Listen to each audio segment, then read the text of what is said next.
But yeah, I'm down to talk about whatever you want to. Thanks for having me on. Oh, excuse me. Let's talk about. Just to be honest with you, I didn't prepare anything. I I didn't come up with anything to talk about. Last time I did this with Sean for 2Geeks TV, and we just go on about whatever comes to mind. Sounds good. Well, what do you think of the Transformers movies now that you hated them? Yeah, Hated them. Pissed me off. I mean, I'm sorry. Optimus Prime. I didn't mind Prime. I found Optimus Prime was the only one that I knew him and Bumblebee were the only two Transformers that I could recognize when they were transformed into robots. And I'm like, how does Megatron and Starscream look the fucking same when they're robots? And but when they Megatron a gun, I don't care. Make him a gun. I don't care how stupid it looks. I was waiting for Starscream to trip him and say, he's down, I am Nukem. You know what I mean? I was waiting for that scene. And since when is Bumblebee a Charger? And I get that, though. Like, I get them trying to update it, so they made him a yellow Charger, because they did start him off as the Bug, didn't they? And then he... Well, no, they did it. They did the Bug in he wasn't the other movie. Bug. Yeah. No, he was a Charger. And that was the only Transformer movie that I thought was okay and watchable, was the Bumblebee movie, where it was actually the Volkswagen Bug. And Haley Steinfeld, what a good actress she's turning out to be. I absolutely love everything I've seen her in so far. She was amazing in Hawkeye. She's amazing in the other one. Jesus Christ, the writer. Oh, my wife made me watch a couple of episodes. I liked it, but not my thing. Where she plays in the Victorian era, the writer. Yes, Jane Eyre. I think so. I can't remember the name of it, to be quite honest with you. I was kind of drunk when my wife made me watch it. Fair enough. Cheers to that. I almost need another one as we see her. But yeah, she's really good in that, and I can't wait to see how she progresses as Bishop. Me too. Like, and it really, and I know we're kind of going all over the place here, and I'm sorry for that. That's what happens when I'm. No, I do that a lot too. I go from A to Z. Well, when it comes to the MCU right now, and all these newer properties, we've got Ms. Marvel that's out right now, and we saw like in WandaVision with her twins and stuff. It really looks like they're setting up the Young Avengers to show up at some point. We even saw in Falcon and the Winter Soldier where they go to Isaiah Bradley, and who was one of the original Captain Americas, which is funny. He was played by Carl Lumley, who was the voice of Martian Manhunter in the old Justice League cartoon from the 90s. Just a little side note. But we see his grandson as well, Elijah, who is Patriot, who was one of the Young Avengers as well. So, I mean, it really looks like they're setting up for that. But Phase 4 seems to be more focused on the multiverse right now. But I'm interested to see what they do. I think Young Avengers are definitely going to be a Phase 5 thing, especially I think Feige came out and said we will not see an Avengers movie at all in this phase. So, which is weird. I'm wondering if they're trying to set up, again, spoilers if you haven't seen Thor: Love and Thunder, if they're setting up Love to be part of that team. Oh my God. I would love that. Do you know who played Love? His daughter. Yeah. His daughter's in it, and both his sons play him, like the young Thor. The growing up phases. I had to look that up on the IMDb as soon as after finished watching the movie. I had to know who this kid was. And it says his daughter. Yeah, it was a family affair. Natalie Portman's kids are in the movie. Christian Bale's. The cast members are all the kids. Yeah, all the young Asgardians. Yeah. I thought that was I was like, okay, this is a whole family movie. Okay. Are we going to talk spoilers at all in this, or I mean? We can talk about it. Like I said, anything. I mean, for people that usually watch my stuff are people that are nerdy and geekly like me, and they probably already seen the movie. Fair enough. And if they haven't, my apologies, spoilers. But so what did you didn't like Christian Bale as Gore? Did you read the comic books? To be quite honest with you, I was never much of a Thor fan growing up. Same. And apparently Gore is a new character that was created not too long ago. Yeah. So I never really read that book, but when they announced the villain, I read up as much as I could. Same. And he wears a thong in the comics, so I'm thankful he didn't do that. We did not need to see Christian Bale in a thong. Yeah, no. No, thank you. The whole thing with the blade in the comic, it's not a blade, it's like a little thing that he can transform, sort of thing. It was Null's. It was Null's blade from the symbiote. It's from Venom. It changes. The blade changes. That but this in the blade. movie. Oh yeah, sorry. In the movie, I'm wondering if what they're doing is trying to set it up for when at some point he crosses blade, because if you notice, the blade did the same thing. It talked in Eternals too, right? We saw in the end scene in Eternals at the end credit scene. Yeah, when it talked to the Black Knight. Yeah, Kid Harington. So I'm wondering if they're gonna do something with that, because again, the whole thing, you've been watching Miss Marvel, I've been watching Miss Marvel.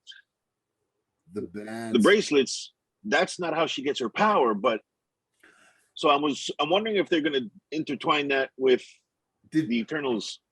Do you think that those do you think that the Jins, oh my god, I read the comics too. I had the crossovers with them and the X-Men. The evil Jins that were after her. What do they? Oh my god, why can't I think of their name?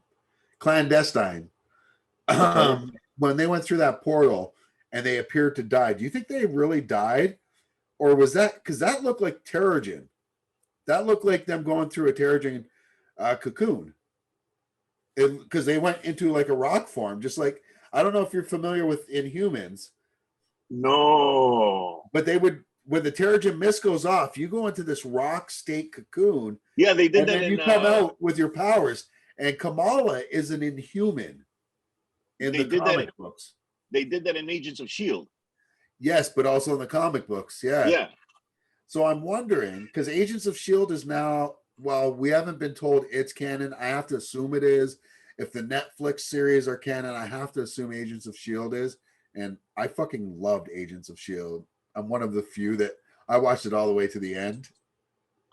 Once they had the whole space thing, I stopped. That first season in space is so tough, and then when they get out of space, yeah, it got better. But I hear you. That season with the Kree and everything, yeah, it was fucking weird. And how many times can you kill off Coulson and bring him back? I mean, but I love that character, and I really did like the show. And it looks like, from all the reports that I've been reading on all the fake sites, but sometimes get a lot of stuff right, it looks like Agents of S.H.I.E.L.D., a lot of those characters are going to be coming back, whether it's going to be from that same universe, or we're getting the MCU 616 version of them. So Coulson maybe be back, but we're definitely, from everything I'm reading, we're getting Quake, and it's going to be Chloe, whatever her last name is. I think they're going to be bringing back Loki. Oh, for sure. I think they're going to be bringing back, again, spoilers, Jane Foster. Possibly, when you see the end credit scene, yeah. Yeah. Okay, so we're talking spoilers. When she, here we go. Spoilers. I'm sorry, folks, but like you said, this is all spoilers, and you've got 5, 4, 3, 2, 1. So when she dies at the end, though, and she does the Odin thing right away, and I'm like, I looked at my son, and I'm like, oh, she went to Valhalla because she died the same way Odin did. She didn't just, she turned into like these god particles and dissipated into the ether, which was the same way when in Thor Ragnarok when Odin died, he did the same thing. So Yeah, but she's not Asgardian. where did she end up? She ended up in Valhalla. So I'm thinking there. That's how she gets back is Yes, from, because in the comics, you know what she's happens. Valkyrie. She's Valkyrie. Yeah. She becomes a Valkyrie. So yeah. I'm And she wondering if starts that's what fucking they're. Sam Wilson. Oh, I'm sorry. Can we swear on here? I'm sorry. Yeah, I swear, fuck shit. Sorry. But her and Sam Wilson, Captain America, in the comic book start knocking boots, right? So yeah, I mean, I don't remember that one. yeah. Her Valkyrie. I'm pretty sure as Valkyrie. I don't know if it was as Mighty Thor. I think it's when she's Valkyrie. Her and Sam get together, but I'd have to double check. I'm about. I definitely have to read. If I definitely have to read that issue if that happens. Like I said, never really read much of Thor growing up. Most of what I read growing up was Batman and Superman. Nice. I was mostly a DC guy. I'm reading DC not right much now. of a Marvel guy. I'm a Marvel guy, but right now I'm reading DC because I'm about 8 months behind on all my comic books. So I've been trying to catch up, and I've been catching up on DC first. So I've just finished reading. I'm reading Dark Crisis right now. So I don't know if you're reading comics right now at all, but I stopped reading DC quite a while ago. Now I'm strictly Marvel. And shout out to Dwayne "The Rock" Johnson. Thank you very much for the refill. And also Red Bull, thank you. It's a weird mix. Red Bull. Yes, watermelon Red Bull and the Rock's tequila. That is our secret. Rock's tequila. I'm going to be 50 in 3 years, so I got to get the energy where I can.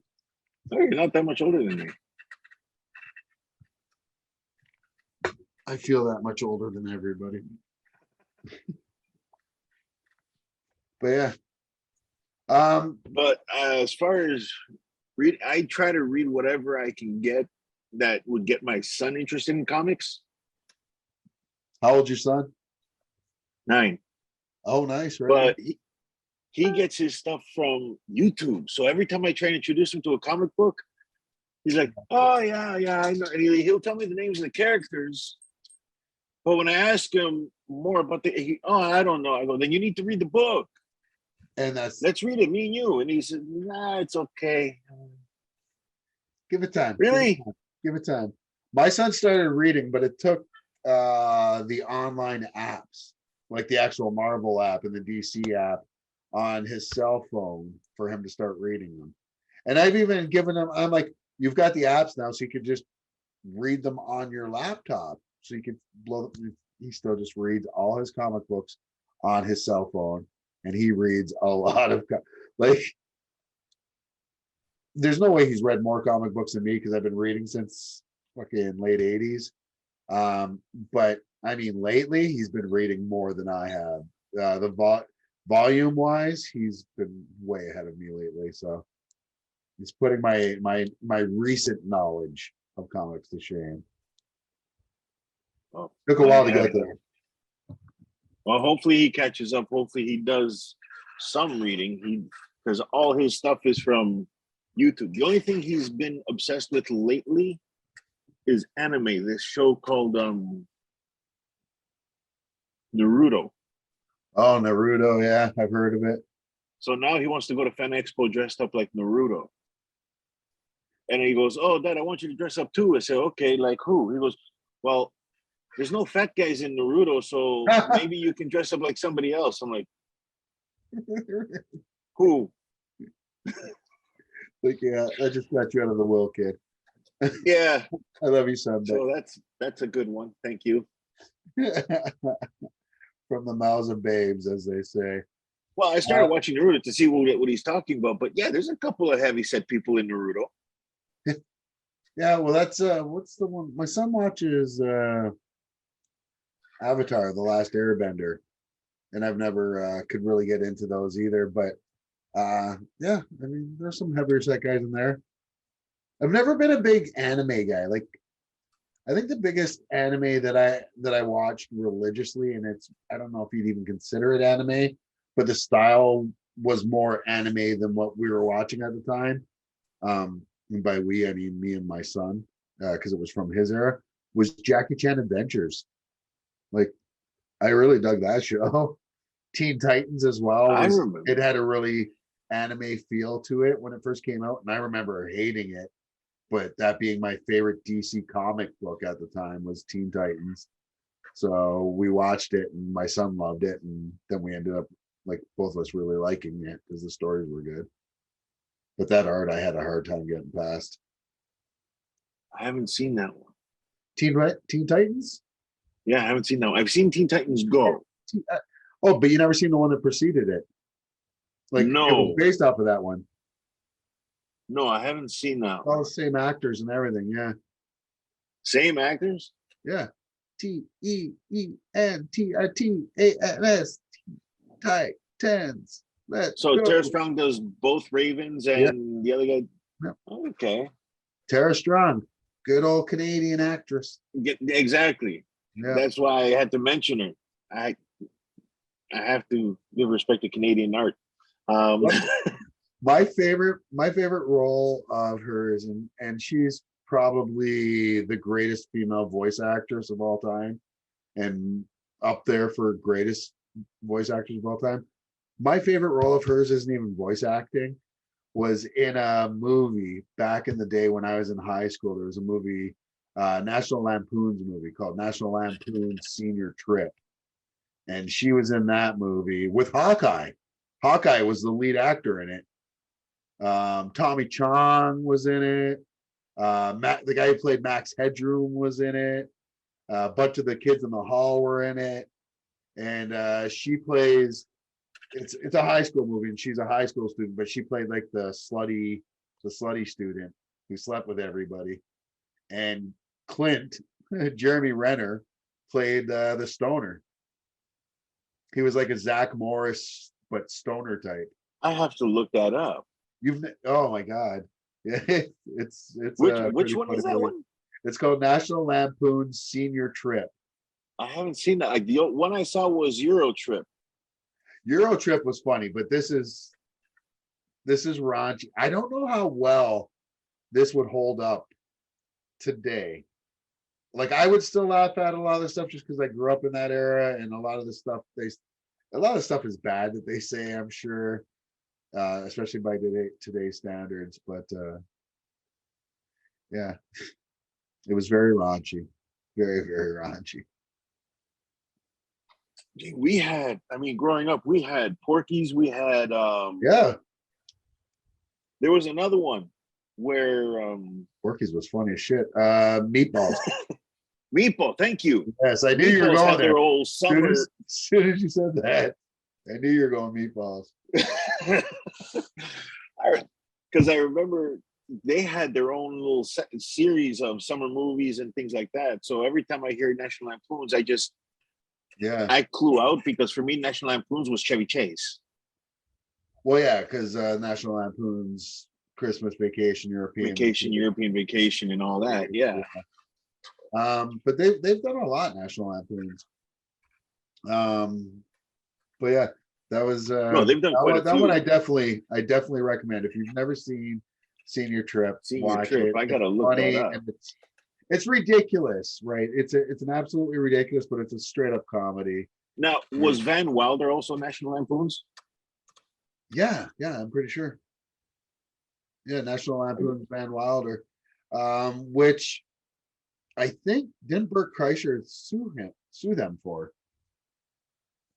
because it's based on Bert Kreischer's life, the stand-up comedian. No kidding.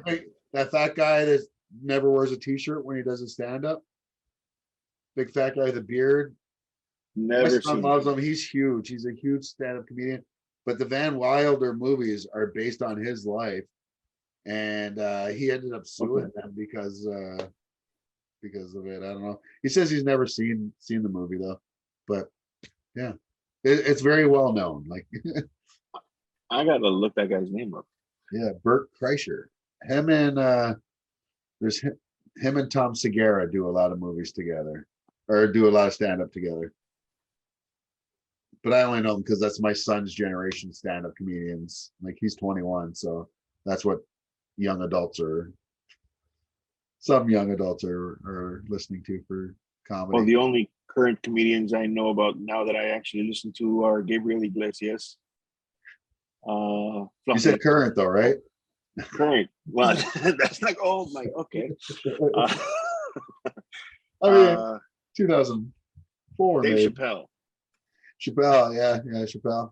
But still, even Chappelle goes back. Like we had Chappelle back in the 90s, right? That's when we started with them. Was watching his stand up back then, and I loved him back then. Like I still like him, but I think with stand up comedians, especially the ones that get really big, the older they get, the harder it is for them to relate to their audience, and that's what made them popular in the first place, was their relatability to the audience, where the audience could be like, oh yeah, I was broke too, and I understand what that's like, or whatever, where you talk about shit like that. Or early Chappelle, we talk about trials and tribulations of being a broke, not famous black man out in public, like what it was like.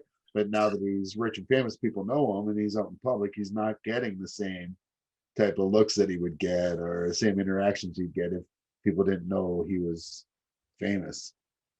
So it affects his stand-up routine, I guess, in the long run, is what I'm getting at. But, yeah. No, I get that because Kevin Hart was mentioning that in his last stand-up special, and Yeah. in a couple of interviews he did on his own podcast that he does as well, where he interviews other comedians. And I think even Sarah Silverman was saying. Now, afraid of jumping back Yeah, of course. to Thor: Love and Thunder. Sorry. What did you think of Russell Crowe? Well, as someone who goes by the nom de guerre of Zeus himself, um, I don't know. I mean, I liked it. Okay, so I like legit laughed when he got all mad and stepped down and then fluffed his little skirt. I, I legit belly laughed at that part. I It's hard because I'm a Greek mythology guy. Like I love Greek mythology. That's not where I got the nickname at all. I didn't give myself that nickname. Someone else gave it to me. But people were upset, saying, they made Zeus this goofy type of character, and I'm like, y'all don't know Greek mythology then. And I'm not saying Zeus was goofy. Zeus was wise, yes, but Zeus was also a character. Zeus was the god of fun, the god of lightning, the god of the skies, but he was also the god of hospitality. So if you didn't throw a good party, or were a good host, or a good guest, Zeus would literally kill you. Like Zeus would punish those who were bad guests or bad hosts. Like that was he that was one of the things he was a deity or deity, depending on who you are. But yeah, so I didn't mind him being goofy, because I've read a lot of Greek mythology, and there's been a lot of times where it seems like he would joke around. Like, who Zeus is to me? Zeus is my grandfather. Like my grandfather would be the guy that could look you straight in the face, and could be, this is it, this is the way it is. Or he's the guy that's in the elevator with me and my grandmother, and he looks at my grandmother and says, hey, is that felt material, looking at her shirt? And she says, no. And then he grabs her boob and says, it is now. That's who Zeus is. All right. He could be serious, but he's also, and just to get a laugh and to be entertaining. And that's who I think Zeus is. And I'm all right with the Russell Crowe version of that. But that's just me personally. Well, what did you think? Not the I same, got a obviously. kick. No. I actually got a kick out of him. I got a kick out of the whole thing where he's twirling the lightning bolt like a baton. Oh, And right. he's tossing it up and around. I'm sitting there. I mean, I was laughing my ass off. Nice. I'm thinking, okay, he's not taking this too serious. No, okay, this is good. Okay. But it kind of surprised me when he gets it through the chest. I'm thinking, there's no way he's dead. And then you see him again. More spoilers. Yeah. I like that they're bringing in Herc. Me too, because I like Greek mythology. That was always my favorite character, was Hercules, and I love Hercules in the comic books. Like, I love the Marvel. People don't realize that he is the strongest in all of, like, out of all the, he's stronger than Thor. He's stronger than Hulk. He is the strongest. Well, he goes up against Thor quite a bit, and he's even gone up against Hulk a couple of times from what I can remember. Yeah. But my thing is, when you see him for that split second on screen, it's great. Then you realize who is playing him. Yeah, I don't know him. Like, I know he's from Ted Lasso, but Ted Lasso, he plays a major a-hole in Ted Lasso. He picks fights with just about everybody. Is he big though? But he's not that big. Yeah. So again, I don't want to criticize the size of the guy, because for the character, okay. But that also makes me more interested. And if he's in the movie, if he's going to be in the next one, chances are Ares is coming. So here's the thing though, but I don't think he will, because Ares in Marvel isn't a big thing. Ares in DC, huge character, but in Marvel, it's not something we see that often. I think what we're going to see more is we're going to see maybe Thor 4 be focused on the other gods, like the gods of, like, we could see Olympus versus Asgard, which, oh my God, I would love to see. Wouldn't it be Thor 5? Right, sorry, because this is Thor 4. Thor Love and Thunder. Yeah, because we had Thor 1, Thor 2, Thor Ragnarok, Thor Love and Thunder. Yeah, so it'd be Thor 5. So yeah, I that's what I think they're heading towards. Or maybe even before Thor, the next Thor movie comes out, we see Hercules on his way to try to get to him. All I know is Hercules is an Avenger. That's all I know, and he gets there eventually. And I know that Hercules and She-Hulk have had some good times, and I don't just mean sexually. I think they have too, though. Hercules fucks everybody. Man, woman, don't matter. He's almost as bad as Loki, because Loki's had sex with horses as well. That would be a movie I would watch. She-Hulk and Hercules. She-Hulk is just as bad. Have you read She-Hulk comic books? But have you, like, I'm remembering Like, Jessica Jones. Everybody. And I'm remembering Jessica Jones on Netflix. Jessica Jones and Cage. Do you remember? They destroyed that apartment. Yeah. Now, She-Hulk and Hercules, I think that would cause more damage. They destroy Manhattan. That'd be it for Manhattan. Like, oh shit. This is a public broadcasting announcement. Everybody leave, please. She-Hulk and Hercules are started in coitus. Please evacuate Manhattan. The island is sinking. I don't know if it's an island. I think it is, but I don't know. I'm Canadian. Well, they say the whole thing is an island, but yeah. Well, I know. I've been to New York one time in my life when I was 19, and I was there for a day. I was on the Ricky Lake show, so I didn't have time to check shit out. Here's one thing I've been wanting to talk to you about. All right. You stated that you're a big Night Court fan. Well, I love Night Court. Yeah, I still watch it every I'm day. obsessed with Night Court. I'm surprised I don't have it on in the background right now. Honestly, I usually have it on in the background. I'm obsessed with Night Court. So obsessed with that I've seen the entire series at least 10, 12 times. Oh yeah, easily. The new Night Court. Yep. As much as I love Night Court, I have a bad feeling for the new one. Now, why is that? Now, are you worried that it's going to be too woke, like a lot of other people say? I'm not following that whole woke thing. You've probably seen my video, so you know where I stand on that. I haven't seen your video on Night Court yet. Oh. But I saw your comment on it. If you talk about the video that you did on TikTok, that I did see. If you did one that's what I'm talking for, about. I did a big Night Court TikTok video. Okay, then yes, I did see that one. Yeah.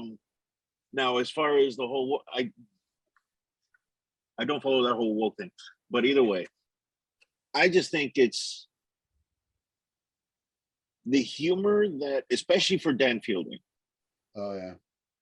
That was used back then can't be done now.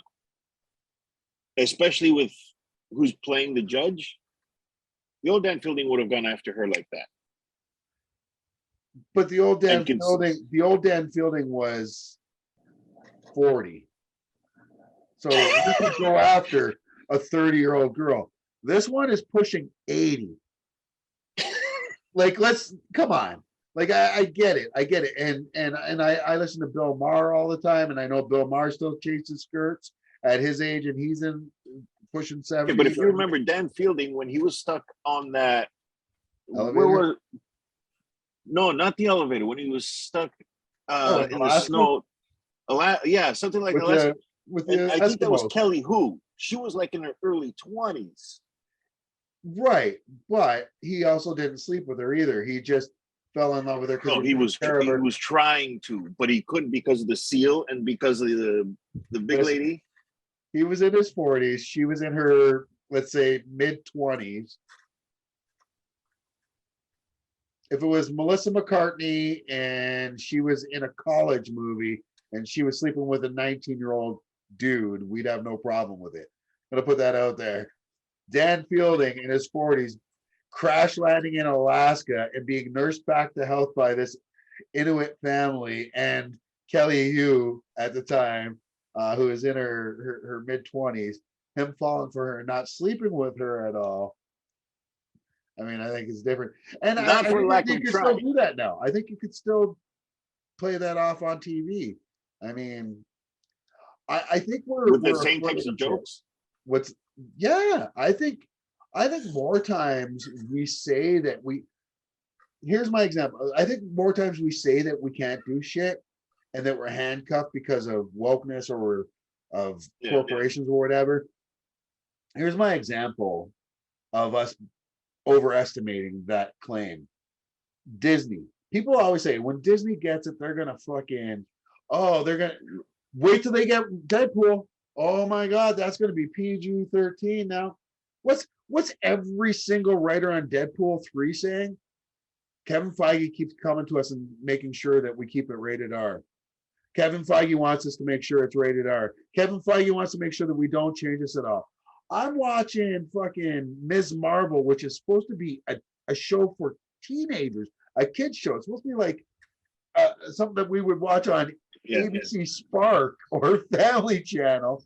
And they stabbing dudes with blood. They showed blood last week. Like, we see people die all the time, and I'm like, Disney don't play. I don't know where people got off. Did you not watch Bambi when they killed Bambi's mom? Did you not watch fucking Lion King when they killed Mustafa? Have you not been paying? Disney has been killing off more motherfuckers than COVID or fucking Freddy Krueger. Where is this? Oh, Disney's gonna fucking dumb that down. I'm like, I'm sorry, but bitch, you ain't been paying attention. Disney is not going to tone it down. I know that Disney's not going to tone it down because when they did Disney Plus, they also invited that other company to bring in the more risque stuff in. They own Hulu. Yeah. So the whole thing with Deadpool, I'm not too worried about that going PG. I don't think that would ruin Deadpool for people. That's not going to happen. They'd be dumb to do that, but they're not. Like gonna do that. But yeah, I'm worried for the whole Night Court show. I mean, because most of the cast is, well, not most of the cast, a good portion of the cast, the original cast is dead. Yeah. The only people we have left are Richard Mole, Marsha Warfield, and John Larroquette. Yeah. And I think Quan Lee and Gilbert Gottfried. Gilbert Gottfried's dead. He died? He just died, like just a few months ago. Jesus Christ, I'm missing him. Yeah. But I think the stenographer that was on at the end is still alive. Yes. Richard Mole is still alive, but I don't think he's acting anymore. Brent Spiner. Brent Spiner. And I hope he comes back as Bob Wheeler. I think he'll be back for sure. So here's the thing. When I posted that video, a lot of people are like, I'm not watching this. Richard Mole and Marsha Warfield aren't in this. I'm not watching. Here's my answer to almost all those people, and I didn't answer to them because I don't like getting into it, but something like this where I can just kind of have the stage. I showed you a picture, folks, with some of the cast. You don't know that Richard Mole's not going to be in it or have a cameo. You don't know Marsha Warfield's not going to be in it or have a cameo. We live in the era of fan fucking service. If anybody honestly thinks that those two won't make an appearance, if they don't, I guarantee you it's because they didn't want to. It won't be because the writers or the studios didn't try to get them back for at least a cameo or to get them back on the show. It's because they didn't want to. But I wholeheartedly believe, and I have nothing to base this on except for just believing on the way that this will turn out. I think they'll both show up, whether they'll be full parts of the show or just a straight up cameo. I think we'll see them both, and I think we'll see Quan Lee if she's still alive. Brent Spiner. I think I want to see him. Sure. And Bumper Robinson is still alive and kicking. He's my age, you know. Bumper Robinson was Charles Robinson. He's still around. Oh no, Bumper. He played Leon, the little black kid. The kid, yes. Yeah, man. So, oh my, right. So here would be. What about Phil? Ooh, I don't know. You think it would have to be Will? It would have to be Will because Phil died. Remember, Phil died, and then his twin brother Will. Twin brother. Yes. Yeah. Like I said, I literally watch this all the fucking time.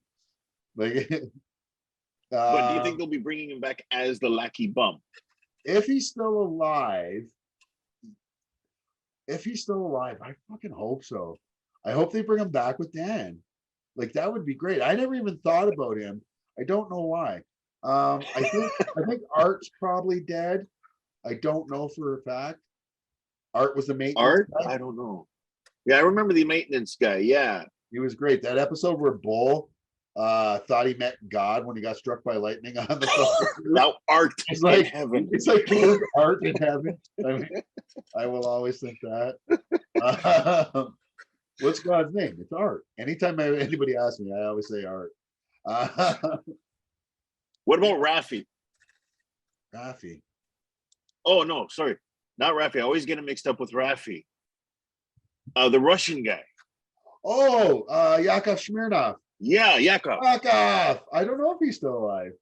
You know what would be great though? If he's still alive and he makes a cameo and he's like, fuck, oh my God. Oh, and you make him Melissa Rauscher's godfather.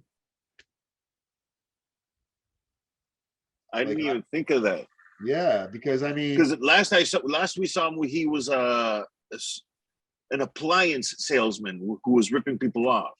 Yeah, and his wife Sonia, yeah, who went from looking like Baryshnikov to looking like a supermodel at the end. I tell you, I really do watch this all the fucking time still. Like it's so sad. Yeah, that would be cool. I don't know if sure maybe still alive. I feel like I would have heard if he died, but That would be really cool. And And we finally get to see Sonya. we did see Sonya though. She got like a facelift, and she ended up being super smoking Oh, hot. that's right. And he couldn't. And then he was locked in the judge's chambers. He thought she was ugly because she didn't have the mustache and shit anymore, or whatever. That's right. The whole episode was him in the judge's chambers with her, and he's coming up for air. I completely forgot about that. So good. Buddy, John Aston, who played the reporter, Terry Kaiser, he's still around. Terry Kaiser was the first interview I ever did at a Comic-Con. And I was wearing a Big Bang Theory t-shirt at the time, purple shirt, hadn't shaved, was doing my show. Like, we had my Ryan's All Things Geek page. We had only had like maybe a couple thousand fans at that time. And to give comparison, we're at 120,000 followers or something like that now. And I walked up Terry Kaiser and I'm like, would you like to do an interview? And I mean, I've been doing a podcast for maybe 2 months. And this is like 2011, I want to say 2013, maybe the latest. Like Joe Rogan and Mark Maron were basically like the only podcasts out there. And Terry Kaiser's like, sure. I'm like, really? I mean, I don't have press pass, nothing. I'm definitely just a fan, and I didn't shave or anything. And I sat there and I held my iPhone 1 up to him, fucking record the whole thing. We had a great interview. And then sitting next to him was Richard Hatch, not Survivor for you millennials. I'm not talking about the Survivor guy. I'm talking about Battlestar Galactica, the original Starbuck. And then he played the vice president on the remake of BSG. He's like, I'll do an interview with you. And I ended up doing like a 20-minute interview with him. And then after that, I ended up interviewing Christopher McDonald, who played Shooter McGavin in Happy Gilmore and so many other things. He was great. So that's what got me started. I went off on a real tangent there, but because you said Terry. No. We're talking about life, Bart. I'm sorry. I do that though. I will bring us everywhere if you don't keep us reined in. And if I don't, go right ahead. Take us wherever you want to go. No, I'm the guy that can talk about anything, especially once I start drinking tequila. Unfortunately, I can't drink today. I'm on morphine. That sounds like more fun. No, I'm I hope you're okay. Hope you're no, I'm fine. I just messed up my back at work. Oh shit! Sorry to hear that. So I'm in it. Yeah. So if I zone out or whatever, if I zone out, it's just because I smoked a joint before we came on. No, that probably happened too. Were you looking around to make sure there's no kids watching? Oh no! I got you on earphones, so nobody's gonna hear what you're saying. Okay. I just look as my dog moved away from the door, and I'm wondering why. See, it always looks like you're just looking back at Asgard. Or what is your background now? Asgard. It is Asgard, right? Yeah. Yeah. It's Asgard. But I'm in an Asgard mood, if you noticed. I've been drinking out of I did. My Thor Love and Thunder.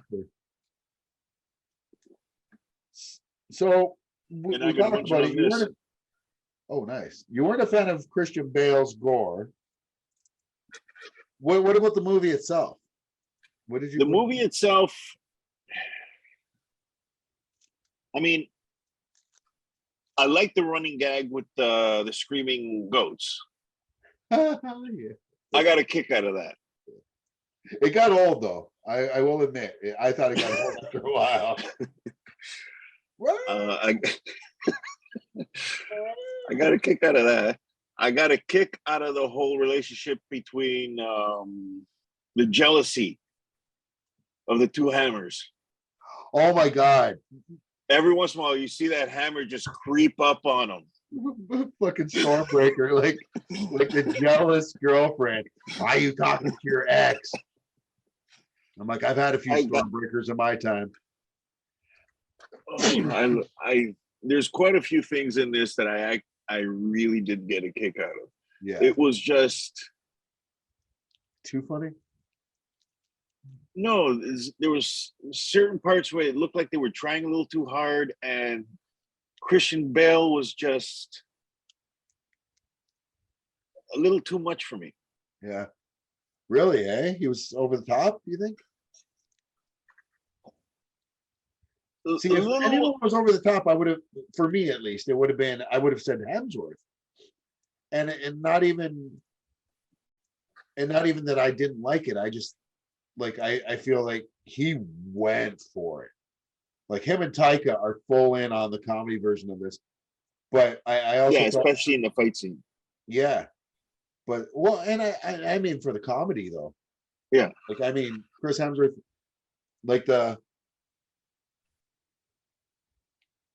when he's doing that to Star-Lord. But that and the Van Damme splits. Oh my! I forgot about the Van Damme splits. That shit was fucked up. And you know what's funny is I said that to my kid. I'm like, "Is he doing the Van Damme thing?" Yeah. Well, what else?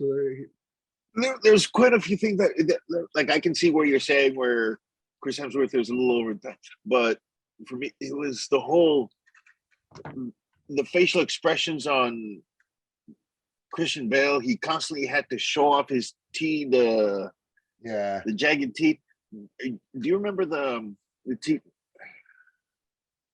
TV series, vampire series with the guy from Heroes? The vampire the guy from Heroes. Nosferatu or something like that. I can't remember. It was. I can't remember the name of the TV series, but for me, it looked like he was trying to rip him off. Oh, yeah, I'm not too sure. Was it Siler? The guy, Zachary? Yeah, the guy that played Siler. Yeah, the guy played Zachary Spock as Quinto. well. He had a TV series where he plays a vampire. Oh, I don't know. I don't think I've ever seen it. It's an interesting series. If you ever have nothing to do. I never have nothing to do. Tonight was my nothing to do. But yeah, it's. Can I smoke on here, by the way? Yeah, you already started. Oh yeah. Oh, that yeah. It's a clove cigarette.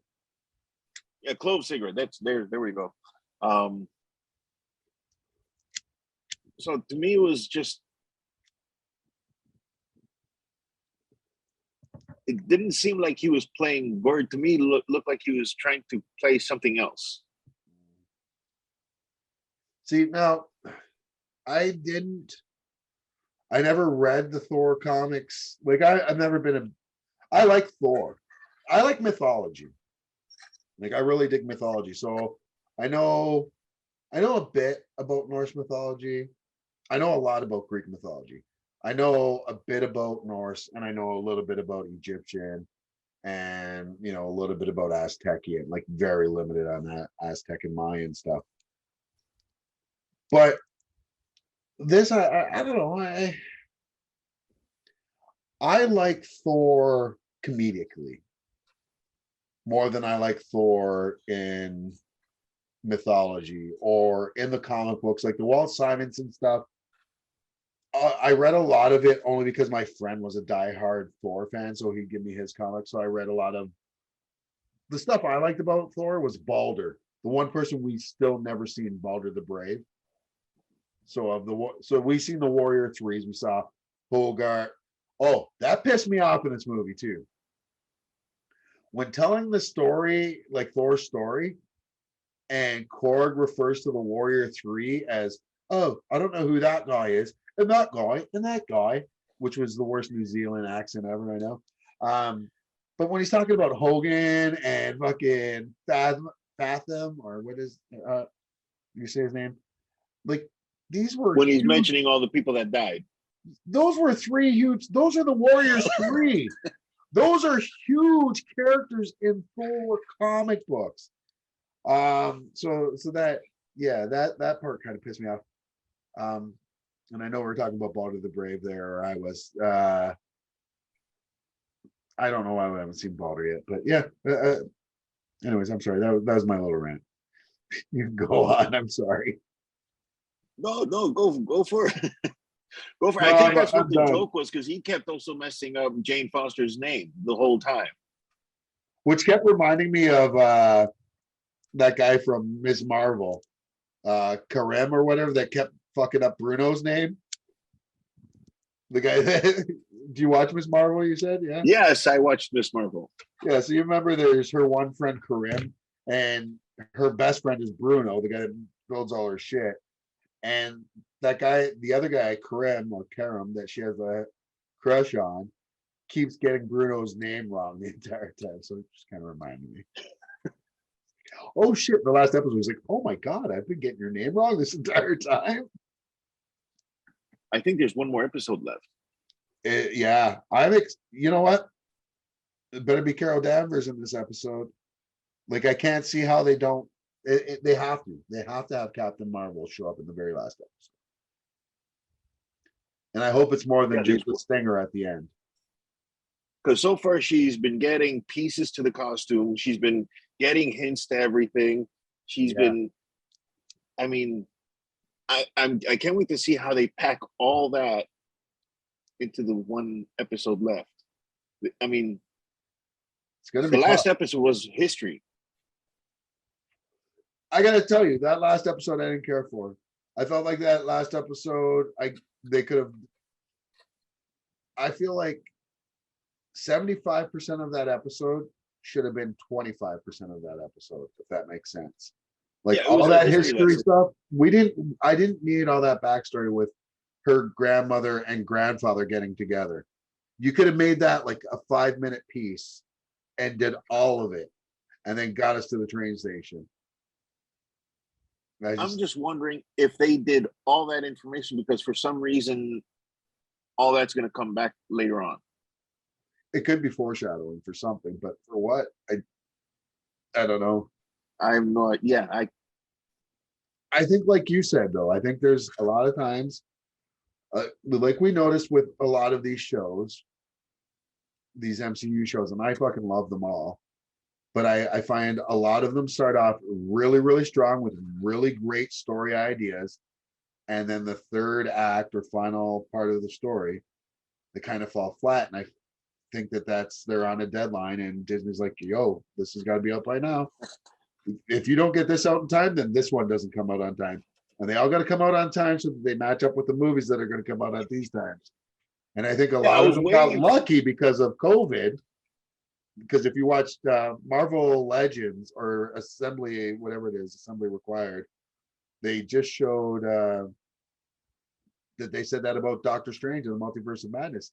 They wrote a draft of it and they kind of rushed it, and then COVID hit, and they're like, fuck, it was a blessing in disguise. We just scrapped that whole thing and started from day one. And like, because they originally wrote it for Scott Derrickson, who was supposed to be the original director, and then Sam Raimi came in and they were like, oh, we're going to try to change it just a little bit for Raimi. And then once COVID hit, they're like, oh, fuck, we'll start from day one as we're writing for Sam Raimi.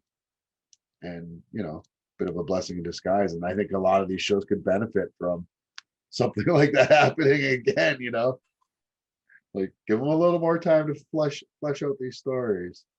Stop making them into seasons and make them into a fucking two-part movie or a trilogy, and give us those broken up over 2 or 3 seasons. Oh, just my. Oh well, I'm enjoying the whole series thing because it gives you more look into the characters, more info, more story, more bang for your buck, so to speak. But I was hoping, since we're in the Miss Marvel thing and the next thing was Thor, the next thing is Thor. I was hoping at some point in Thor, we'd get a reference or something that came from Miss Marvel. Yeah, or to Moon Knight, or to Falcon and the Winter Soldier, or the only thing we got from that is in that city of gods, we got a little peek at some of them. Oh, some of the Moon Knight gods. We got to see, let me see, the Black Panther god. Yeah. There was a little statue thing there. We got to see actual Mayan gods. Like, that big ass god they showed was one of like See, I I don't think that's the Mayan god. I know it is, and the reason why I know it is because one of my good buddies on TikTok is a Latino fucking TikToker who just talks about fucking religion, like different deities from around the globe, but he specializes in Aztec and Mayans and Latino religions and mythologies, and he did a whole video on that. So that's the only reason why I'm, at least according to him, I'm sure of it.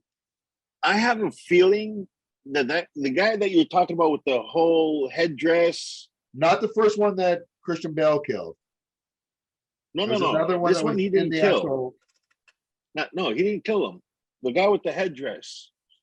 That one, for me, it looked like an Incan god. Oh, well, could be. I mean, Incan and Mayan, that's very Viracocha. similar, right? The Incan god Viracocha. Okay. Because And what was his name? Sorry. Viracocha. Oh, Pre-Columbian, kind of like Incas, basically Peruvian, Colombian sort of thing. That to me looks like it, because the Mayan god that I've seen people talking about online, the headdress ain't that big, and it points outwards. There's other people that keep thinking it's another one that's Aztec, and his goes up like this. So, and he's also been in the comics as well. I just can't remember the name. it was like Coca Kawaii or something. It starts with a Q. Yeah. Yeah, he's got the pointy thing with the, it looks like feathers sticking up like a water fountain. Yeah. But it didn't look like that. So I'm just wondering, that's Aztec, because I also saw your video on Namor. Right. So I was going to ask you about that too. Yeah, and I know everyone gives me shit for calling him Namar all the time. Let me just say to those people, I've been reading.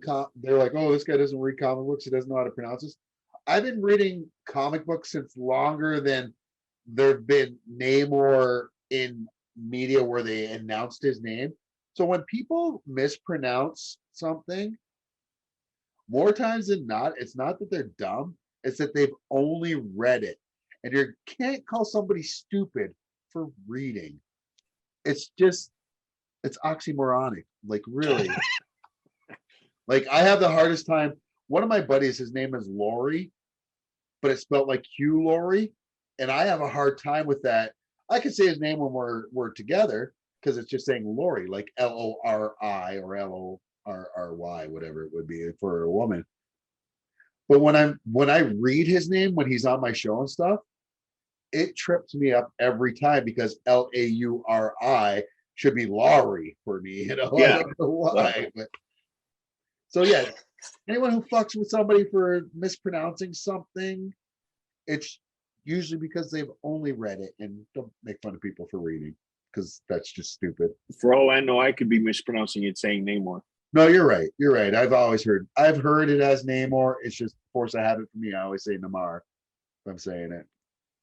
Anyways, Well, sorry. No worries. So yeah, that thing, Mexican actor, and I tried looking it up because everybody's saying Mayan, and I went on IMDb, and under his thing it says that he's trying to learn to speak Mayan. So I'm assuming, Yeah, he's going to be Mayan. So I think that's what they're going to say is that the Atlantean people were Mayans, and that's why Atlantis sunk. It was actually the people of. That's why the Mayans went missing. Maybe they'll connect it somehow. But then again, Mayans, Aztecs, and Incas were all wiped out by I know. Spanish. That's a whole different story. We're not going to get into that because I'm going to get crucified because I get yelled at by my Spanish friends. But I'm sorry. But yeah. So is Storm? Do you think Storm is going to be in the next one? I mean, we've heard rumors that she'll be Because there. we know Riri is going to be there. Yeah, Riri's supposed to make her debut in Wakanda Forever, right? Yeah, she's already listed on IMDb for that. So well, yeah, because she's in going to be the there. like, doesn't she have some in the comic book? Doesn't she have something to do with their helping their defenses or something like that? Wasn't she working there and helping with updating their grid? Or I don't know. I haven't read a lot of oh my god, Ironheart or Yeah, I haven't Black read any of her Panther. books either. I don't read a lot of Black Panther either. And it's no disrespect against Black Panther. It's just I like comic. This is going to sound weird. I like comic books that are relatable because I like to be able to relate to Wolverine and have a healing factor. No, I'm Canadian, so I like Wolverine. He's a drinker, and I'm not. Well, some people are saying that he's not even Canadian anymore. That was just part of his psychological training. Yeah. No. Oh, there's some people on there that are saying that there's even a storyline where he's not even. They've tried to do this so many times, and they rewrite it every time. Len Wein gets pissed off every time. Chris Claremont loses his shit every time someone tries. You know how many times they tried to make Wolverine Australian even before Jackman? And don't even get me started on Hugh Jackman as Wolverine. I am one of the few that's not a Hugh Jackman fan. Really? Who would you like to see as Wolverine? Who do I think would have been the perfect Wolverine? Say, if I at any age, and I could have. Yeah, and please don't say Danny DeVito. No, not at all. Mel Gibson is the perfect Wolverine. You give me Mel Gibson, Lethal Weapon 1 era. I mean, fuck, man. You need to be able to give me that berserker rage and also have that fucking sexy, cool fucking machismo that Mel Gibson has as Mad Max, as fucking whatever his name. That was back then. What about now? Well, as Old Man Logan, he'd be great. But I mean, he's too young. He's too old to play. He really isn't. But for movies, he is. Because in the comic books, Wolverine is extremely old. Yeah, he's over 200 years old, but he looks like he's in his 60s. He's supposed to look like he's in his 60s. Now they changed that around the era when I think Grant Morrison had come on, and it was around the X-Men movie time. Honestly, they stopped making him really looking short all the time. It was kind of ambiguous, his height. You never could tell in the comic books if he was tall or short. But he's a short, stocky guy that, just gets all the women and smokes cigars and drinks whiskey a lot and, likes to swear and fight. And he's a bit of a douchebag, like, to be honest. Wolverine's my favorite character of all time, so I feel like I could say all this. I've read literally almost every comic except for the last 6 months to a year. I haven't really.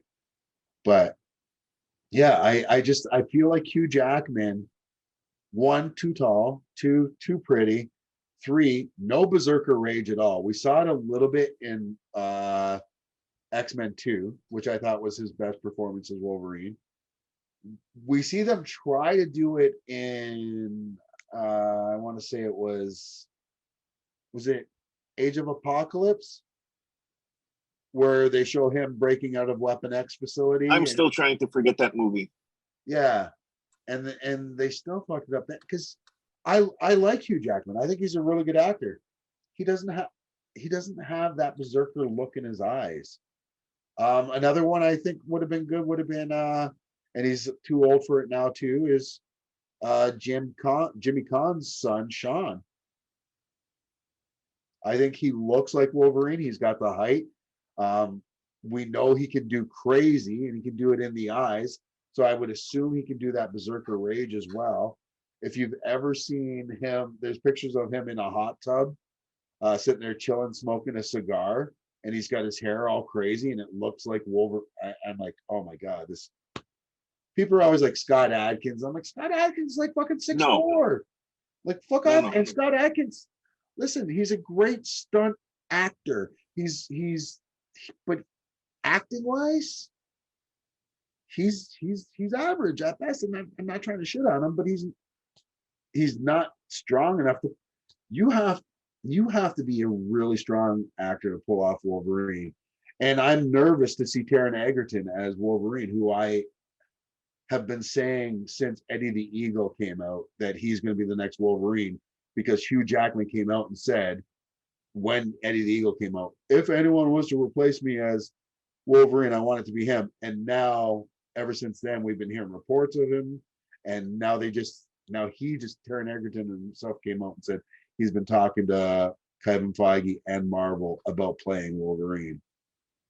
So I think that's a done deal, but we'll see. I want to see a Canadian, or at least a North American person play Wolverine, and be short. Not Danny DeVito though. I'm probably gonna get a lot of hate for this, but I don't like the idea of Taron Egerton playing Wolverine. Oh, I can't see it.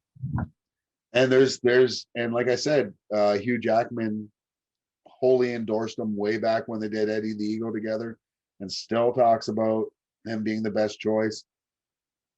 But yeah, a lot of people say the guy who plays Shorzy, the guy from Letterkenny, but I've never watched Letterkenny. Yeah, me neither. I don't know. I thought maybe about like Taylor Lautner, because I'd be okay with them making him native, like making him indigenous. It makes sense. Or making him, if you're not going to make him indigenous, make him half and half. Where like, and you do it like Wolverine Origins, where the mother's this rich white woman, and she cheats on her husband with the stable hand or whatever. There's no reason why Logan, which was the stagehand or whatever, like that she had the affair with, why he couldn't have been a native dude, because they didn't show, like, it's not specific, and makes sense in northern Alberta in the late 1800s. Oh yeah, and that's another reason why. I mean, unless they implanted all those memories, then that fucking takes care of all those comic books, and I would go to Marvel and burn down the studios. I mean that in the nicest way possible. I wouldn't. But I like your idea of Gibson as Wolverine back in the day. For some reason, I had somebody else in mind, but I can't. A lot of people say Clint Eastwood back in the day, but another one. No, he's 6'something. Yeah, he's too tall, too thin. People say Carl Urban. I think Carl Urban, 1, is too tall. 2, I think he'd be decent at it, but I don't know. I'd rather see Tony Starr, who plays Homelander. Do you remember the original Predator? Yeah. You remember the native guy? Oh yeah. Too big though, I think. You know, he would have been really good to play Thunderbird though. From the original new X-Men lineup. So the new X-Men.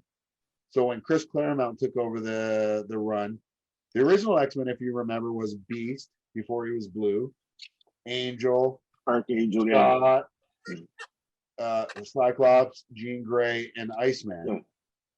Then Chris Claremont came in, and like the X-Men had died on Krakoa, and the only one that survived was Scott. And they formed the new X-Men, and the new X-Men was Nightcrawler, Storm, Wolverine, Colossus, and Thunderbird. Yeah. And he died in that first issue. He had a brother named Warpath though as well. I might be mixing those two up, like which was which.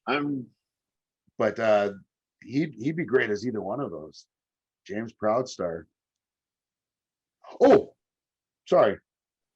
No, go I'm ahead. starting to think of all these Canadian fucking Marvel superheroes.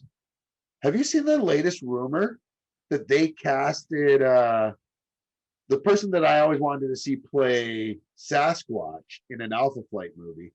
They actually may have cast this actor as Ben Grimm, the Thing, and we'll see him in She-Hulk. And that's fucking Jason. Oh, he was in Freaks and Geeks. He was in How I Met Your Mother. Forgetting Sarah Marshall. Oh, you're thinking about the guy from Forgetting Yeah. Sarah Marshall? Yeah. Uh, Supposedly he's the new Ben Grimm. that guy? Yeah. I'm actually okay with it. He's got the right height, right size. He's Jewish. I think he's Jewish. Well, if you remember the nude scene from Forgetting Sarah Marshall, yes, he is. Ah. I'm Sorry, I calling. couldn't resist. I'm calling bullshit on that one. I think there was some.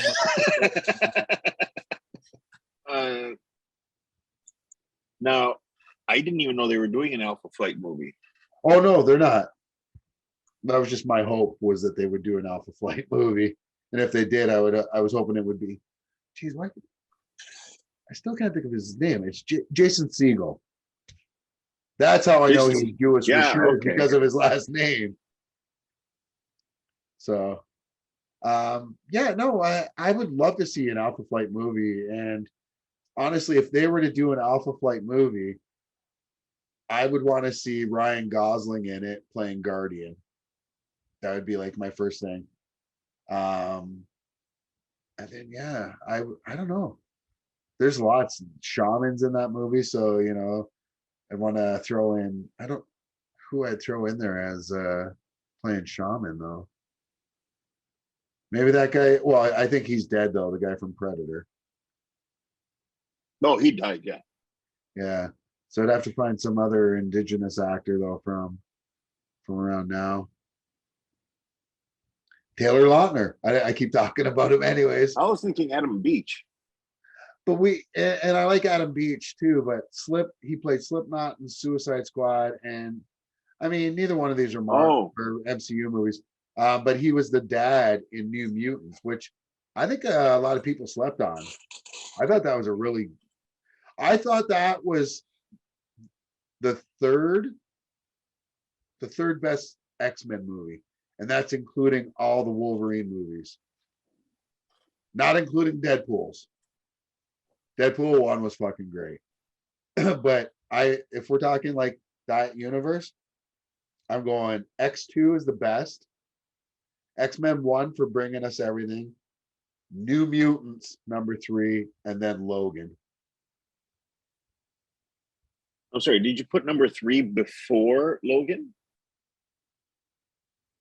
No, not Last Stand. I put New Mutants as number 3.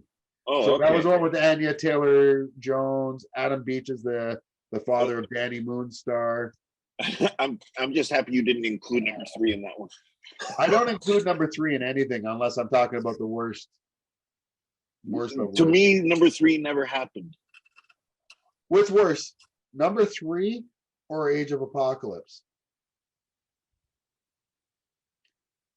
Because those were both pretty fucking bad, in my opinion, at least. See, I can't say which one is worse because to me, neither one of them happened.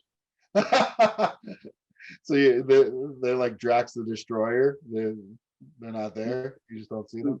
They don't exist. They don't exist. I wish that were true, because in the background I have Showcase playing. Are you Canadian? You said you're going to Fan Expo. Yeah, I'm in Toronto. I'm in Etobicoke. Okay. All right, cool. Oh, cool. I went to college in Etobicoke. I lived in Etobicoke when I was going to college at Humber. I lived Royal York and Mimico. I was a Mimico boy. Mimico, okay. Yeah. I'm all the way by Sherway. Oh, okay, yeah. Not too far. I forgot where I was going with all that. Got all distracted by the Coke stuff. I'm sorry. What were we talking about? Sorry. We were talking about the 2 bad movies. Oh yeah. X3 and Apocalypse, which I'm trying very hard not to let that seep back into my brain. Oh yeah, we're saying about something about Showcase because I said some Showcase was on. I'm right Yeah. now. They've got Wonder Woman on, and before that, oh, they had X-Men Apocalypse on. Yes, that's what I was gonna say. Yes, I wish it didn't exist because then I wouldn't have had it on in the background for the last like hour and a half or however long that movie was. But, That movie is the reason I don't allow my son or anybody around me to watch those movies or even the Power Rangers movie, Secret of the Ooze. oh, what with with Ivan Ooze, aka Dr. Yeah. Boogie? No. Yeah. um, so are you talking like the new, was that the newest Power Rangers movie that came out? No, that was the original The one old with one back in the 90s, yeah. back in the day, yeah. I even Because Apocalypse looks like the same guy. yeah, yes, you're right. Because everyone was making fun of Oscar Isaac's Apocalypse for looking like Ivan Ooze. Yeah. Yeah, it was so bad. So bad. I'm sorry, I'm that guy. I like the remake of Power Rangers, and nobody liked it. And I don't know, I kind of dug it. I liked their take on it. I liked Bryan Cranston as what's his name? The Zord or whatever, Zordon. I don't know. I watched the first couple seasons of Power Rangers. I was too old for it, but I watched it. Whatever. I still watch cartoons now. And I dug it. I thought it was good. I like the twists they put I on don't it. have much of a memory of that movie. I was so scared because the first time I saw it, I drank through the whole movie, so I don't really remember much of any of it. Yeah. I just thought of Joe Manganiello as Wolverine. Too tall. Too tall? Yeah, I think he's 6 something. Because How I think tall we is Henry talked about it. Cavill? Who? Henry Cavill. He's 6'1". Because I've checked that as well. I don't want a Brit playing Wolverine. I really don't. I don't want How about somebody who's going to Hemsworth's work on brother? their. Again, I don't want a Brit, and that includes us. You just want a Canadian to play him, okay? I want. I don't. I'll take an American, but give me a Midwest American. I don't want someone who's got to work on their accent. I don't want you having to concentrate on that. I want you to concentrate on being fucking Wolverine and getting everything into that role. Just You because ever seen Wolverine's the my TV guy, show right? Yellowstone? No, I haven't. Who are you going to say though? I can't remember his name. He plays one of the main sons. He's the kid that's from the military, has PTSD, has anger issues. He's scruffy. He's not that tall. I just can't remember his name. Cole Hauser. He was in Dazed and Confused. He plays Rip Wheeler. I don't watch Yellowstone, so I'm just reading it off right here. But he's like my age. He was in Dazed and Confused. I like him as an actor. But Wes Bentley. No, he's pretty old too. Yeah, I'm not sure who it could be, honestly. Because they're not showing me too much on this without context, you know. Well, but yeah, I don't know. There's Wolverine's a tough one to cat for me, like just for me because I'm so close to the character. Like my son's name is Logan. So, like, yeah. I don't know if it's the morphine talking, but for some reason Michael B. Jordan popped in my head. Oh fuck no. I'm a brother and I do not want to see that shit. Like, I'm black and I don't want to see a black person playing fucking Wolverine. Really?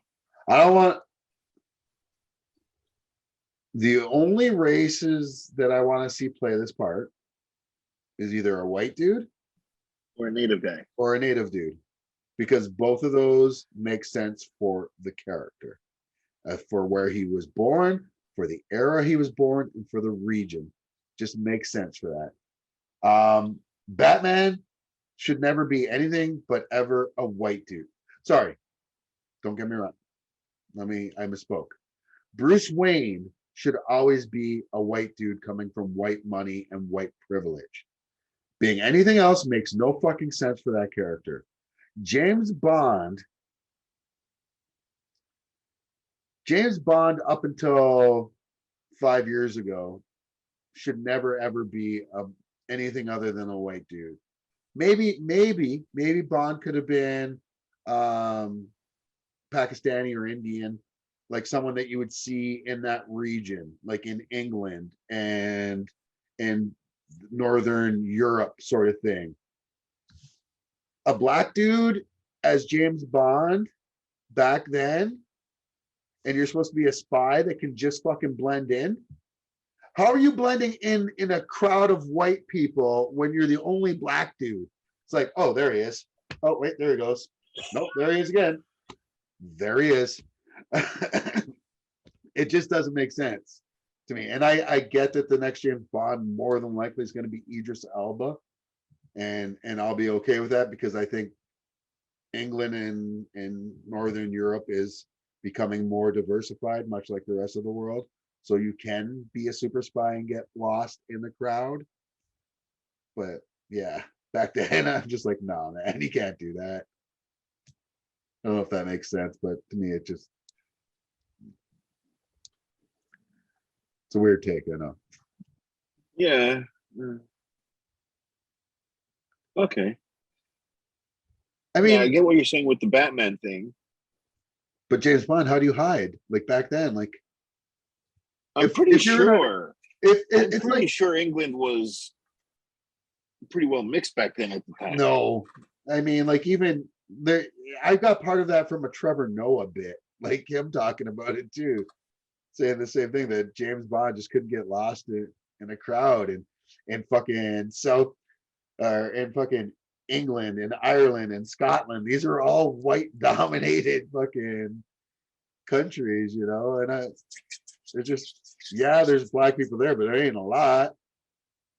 It's like, you know, if someone's looking for me here in Fort Erie or in Welland, and I'm out in a crowd, I'm not getting lost in the crowd. They're gonna be, oh, look, there's a black dude over there. Oh, that's not him. Then I'm pretty sure they were there. It's just I don't think they were widely publicized. They weren't widely shown in TV movies, because everything, like me. I don't know, man. I mean, explain Tin Lizzy. Again, outliers. We're talking about one. That's like saying, oh my God, I saw Ryan Fleming at Eastdale. So there must have been a lot of black guys at fucking Eastdale back in the 90s. We just didn't talk. No, there was me. And then when I was in grade 11, there was another kid coming in grade 9. Like, here was it. There was. So I went back to college a few years ago for broadcasting, and there was this a black kid in my class, young kid, 19 years old, and I'm 41, 42 at the time. And he's like, yeah, man, I know he's like, in Welland, man, it's tough. He's like, there was like maybe 3 black families on my road. I'm like, there wasn't even 3 black families in the city when I was growing up. And my family's not even black. Like, just my dad is. Like, shit. Like, so it's all perspective, I guess. But okay, well, you know, I didn't think of that. It looks like there's a lot now, but from his perspective, there's none, right? So same deal. Like, I think England there. Okay. I don't think there was. I didn't think of that. I just figured all these people that are there now had parents that were there at the time. They just weren't widely publicized. Well, and even now, I still don't think there's still a whole ton. But I don't know. I don't live there either now, so it's hard to say. We, I always think so. A friend of mine is British, but they've lived here like since the late '80s. And we were watching the Olympics one year, the Summer Olympics, and I don't know what year it was, but quick Google search of this racer will tell you when it was. England had a racer named Linford Christie running, black dude. And my one friend, so we're at my English friend's house, but everyone was there. This was kind of the house we all hung out at. And this girl from across the street was there, and she's like, "Oh my God, that's not fair. Why is England allowed to bring people in from the States to run for them?" And we're like, "What are you talking about?" She's like, "That guy from England, he's black. There's no black people in England." It's just the randomest story ever, but it's just cute. Loved it. It seemed kind of relevant. Oh, okay. Um, what is the next MCU series that's out? Because I know Secret Wars, I think, is coming. I don't is know that the next one after Miss Marvel? I don't know if that's next or not. I know Andor is next for Star Wars. I think it's Secret Wars next, though. I think. Then what's the next movie after? And we have Armor Wars come, or sorry, Secret Invasion and Armor Wars. And what's the next MCU movie coming out? I'm not even sure. Oh yeah, Ant-Man and Wasp: Quantumania. So and then no, it's either that or it's going to be Wakanda Forever, I think, because that one I think That's is in November. Yeah, and then Quantumania. But that I'm not sure as which one comes out which or when. But we just heard new stuff about or about Wakanda. I forget what. Well, we've got the Namor stuff, and I know, right? Atuma is going to be the villain now. We're finding out it's not going to be Namor. So I don't know. We got to get like Von Doom. Like we got to get Doom in there at some point. Well, I know they're going to introduce the Fantastic Four, and they've already teased one. Right. So the only question is, are they going to bring him back, or are they going to bring back somebody else because he was already ripped to shreds? But I gotta see if I can find this. You know what? I saw on one of the sites I go to. I saw because he got ripped to shreds in one world. But I think we're still going to keep him because Kevin Feige, that was a specific request from Feige that John Krasinski be Reed Richards. And he did that just for the fans, he said. Yeah. So if Jason but did he do that just for that? So I would bring him back. Is he bringing him back for the next world? Because remember, he came back for that. He was in that different world. Yep. But let's remember, Stephen Strange looked the same on every single one. So I'm hoping it's only been Peter Parker that's looked different on different universes so far. And so far, the one thing that Mordo looked the same. Mordo looked the same. Strange's girlfriend looked the same. Yeah, Patrick Stewart, Professor X looked the same. That's what I'm hoping for. That's exactly what I'm hoping for. Patrick Stewart, Professor X, in the cartoon wheelchair. Yeah, we saw it. So I'm hoping the X-Men all come back looking like the animated series characters. I mean, that would be dope to have, especially the costumes. I don't think they would, but because we see costumes, but we don't get costumes until later, usually with a lot of these properties, right? Except for Iron Man, of course. But honestly, even that one, we got it later in the first movie because we had to go through everything and see him build it and stuff. And Cap took a while for him to get into the costume. Thor right away, but even Thor lost it though. He lost his costume right away though, and then had to become worthy again. So we saw him as almost as the Donald Blake type. Yeah, I don't know. Moon Knight, same deal. We got that at the very end of the first episode, right? It was at Well, the we very still end. got It it. was just a brief look at it. We still got it. We still got quite a few of them. I don't know. My brain is mush. The Up Captain America. Oh, the guy that looked like the old guy from Up. U.S. Kurt agent, Russell's kid. U.S. agent Wyatt U.S. Russell. agent, thank you. Wyatt Russell, playing U.S. agent John Walker. Yeah. I really liked Falcon and the Winter Soldier. I don't know if it's my favorite out of all the Disney Plus MCU shows, but it's definitely up there for me.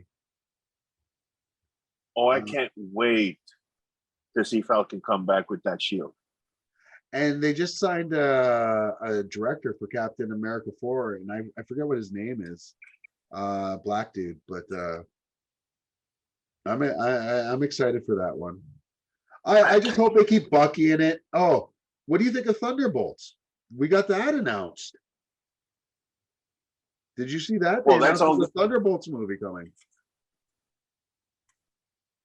So we're gonna have Winter Soldier's gonna be in it, U.S. Agent, Abomination. I forget who else was in it. Here's the problem. Zemo and somebody else. When it comes to that, Hurt is gone. He died. So my question is Seinfeld's Elaine going to be running it? She is going to be running it. That's always been the way. But Hurt, sorry, Thunderbolt Ross. I know her passed away, but General Ross never ran the Thunderbolts. He was always a member of the Thunderbolts. And you can make somebody else become Red Hulk. Or you recast Ross. Personally, that's what I would do. Or you just CG Red Hulk and never make him human. Yeah. But I would still recast William Hurt and maybe even still do that. But just so you can show us it happened. I don't think it's a bad thing to recast William Hurt. Honestly, I don't think it's a bad thing to recast Chadwick Boseman. I don't know who you get to do it, but I think you do it, and I think you hold off. I think Wakanda Forever, he's gone for this whole movie because it's supposed to take place during the blip.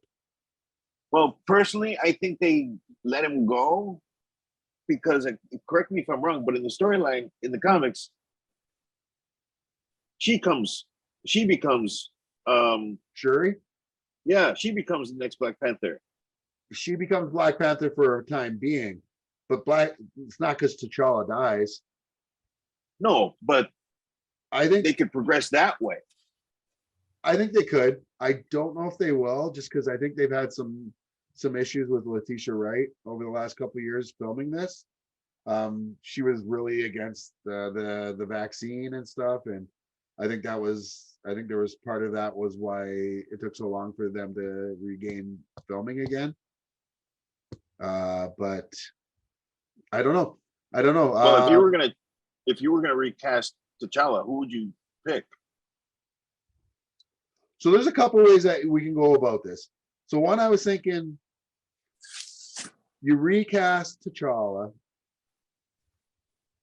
and I don't know who you bring in. You bring in a brand new person.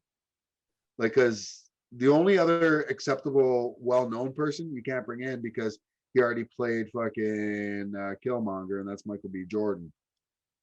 So I don't know. I say you bring in somebody brand new. Who do you say? I was thinking, I can't remember his first name. Washington. Oh, John David Washington. Denzel's kid. The one. Yeah. From Tenet. He's in that movie too. Yeah, and I never saw Tenet. I saw him in the other one with the Black Klansman. Yeah, he was amazing in that. Yeah, that's John David Washington. That's Denzel Washington's kid. Yeah. I've never seen Tenet either. Yeah, Possibly he could do it. Fuck. I was gonna say Sterling Brown, but he was in the first Black Panther movie as well as T'Chaka's brother. He was Michael B. Jordan's dad. You know, if you don't recast, like I say, bring in a new person, but if you don't recast them, here's how I would attack it. And I hate that we don't have Storm. I would want to make Letitia Wright's character actually be Storm somehow. Have her be Aurora, or we find out that Black Panther had an affair on Letitia Wright with Aurora, with Storm. And in the 5 years during the blip, if they can't do this, at least we'll do it just with Letitia Wright's character and have her become pregnant with T'Challa's baby. And then when he comes back after the blip, he has a 5-year-old child. So this new movie, Wakanda Forever, takes place during that 5-year blip where T'Challa's gone, because he's gone during the blip. So during that 5 years, he could have gotten, I forget what her name was in the movie, not Shuri, because that's his sister, and not Okoye, because that's Daniel Nagari, but Letitia Wright's character. Oh no, not Letitia Wright. I'm sorry. Yeah, because that's the sister. Napanga Luongo. Topanga, yeah. Sorry, I'm sorry, my bad. I was listening. I'm thinking maybe I'm thinking wrong, so I started googling. I'm thinking, no, that's the sister. No, Nayupa. Incest is always best. Yeah. From Wallen, not Dunville. But that's what I would do. I'd have him have during the blip his girlfriend, the one that played his girlfriend. I would have either we find out that she was actually Storm, or just have her still be her, but she's pregnant during the blip and she has the baby, and it's all about raising the next Black Panther, the next part of that lineage. And Letitia Wright could be the Black Panther that trains the young Black Panther. New Black Panther. Yeah, young T'Challa or T'Challa Jr., TJ, if you will. And yeah. But I really want it to be Storm. Like, because Black Panther and Storm should have a child. They really should. I know they had a thing for a while. They were married. She is still, in the comic books, she is still considered by many the Queen of Wakanda, even after they've been divorced and stuff. So, I mean, she's such an integral character, and what a way to bring in the X-Men. Oh, and the Russo brothers. I'm sorry, I'm going off everywhere. No, go ahead. The Russo brothers, who arguably are my favorite MCU directors, because I think there's only ever been one film in the entire MCU, been a bunch of movies, but only ever one film, and that was Captain America: The Winter Soldier. It was a straight up spy film. But the Russo brothers gave us that. They gave us Civil War. Then they gave us Infinity War and Endgame. They said that they would come back and they want to do X-Men. Not only is that fucking great, but you know what I love is that they said they want to come back and do X-Men. They're the first people from Marvel Studios, to call it X-Men and not say mutants. Every other time it's been referenced as mutants because they want to take the gender bias kind of out of it, right? Or make it gender neutral, which I really get. But as you know, someone who grew up loving the X-Men, and it's supposed to be the X-Men, yeah. I won't lose my shit if they change it to mutants, but when I heard them say they want to do an X-Men movie and they refer to it as X-Men, it's like, oh, please give these guys, give them all the money. They are, to me, they're the Jon Favreau's of the MCU. Like Dave, Kevin Feige is the Dave Filoni, who's the mastermind, I think. But when it comes to like directing and putting out content, I'm like, give the Russos. Well, so far all their stuff has been amazing. Yeah, Like, and people always want to say James Gunn, and James Gunn's good and he's fun, and that's who James Gunn is. He's good and he's fun, who can put a lot of heart in his movies.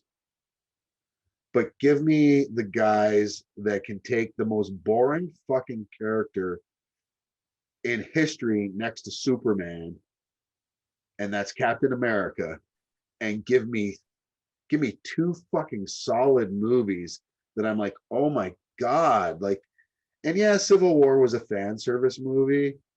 And if you read the comic books, it's nowhere near as good as what those comics are, because those comics were some of the best storytelling I've seen.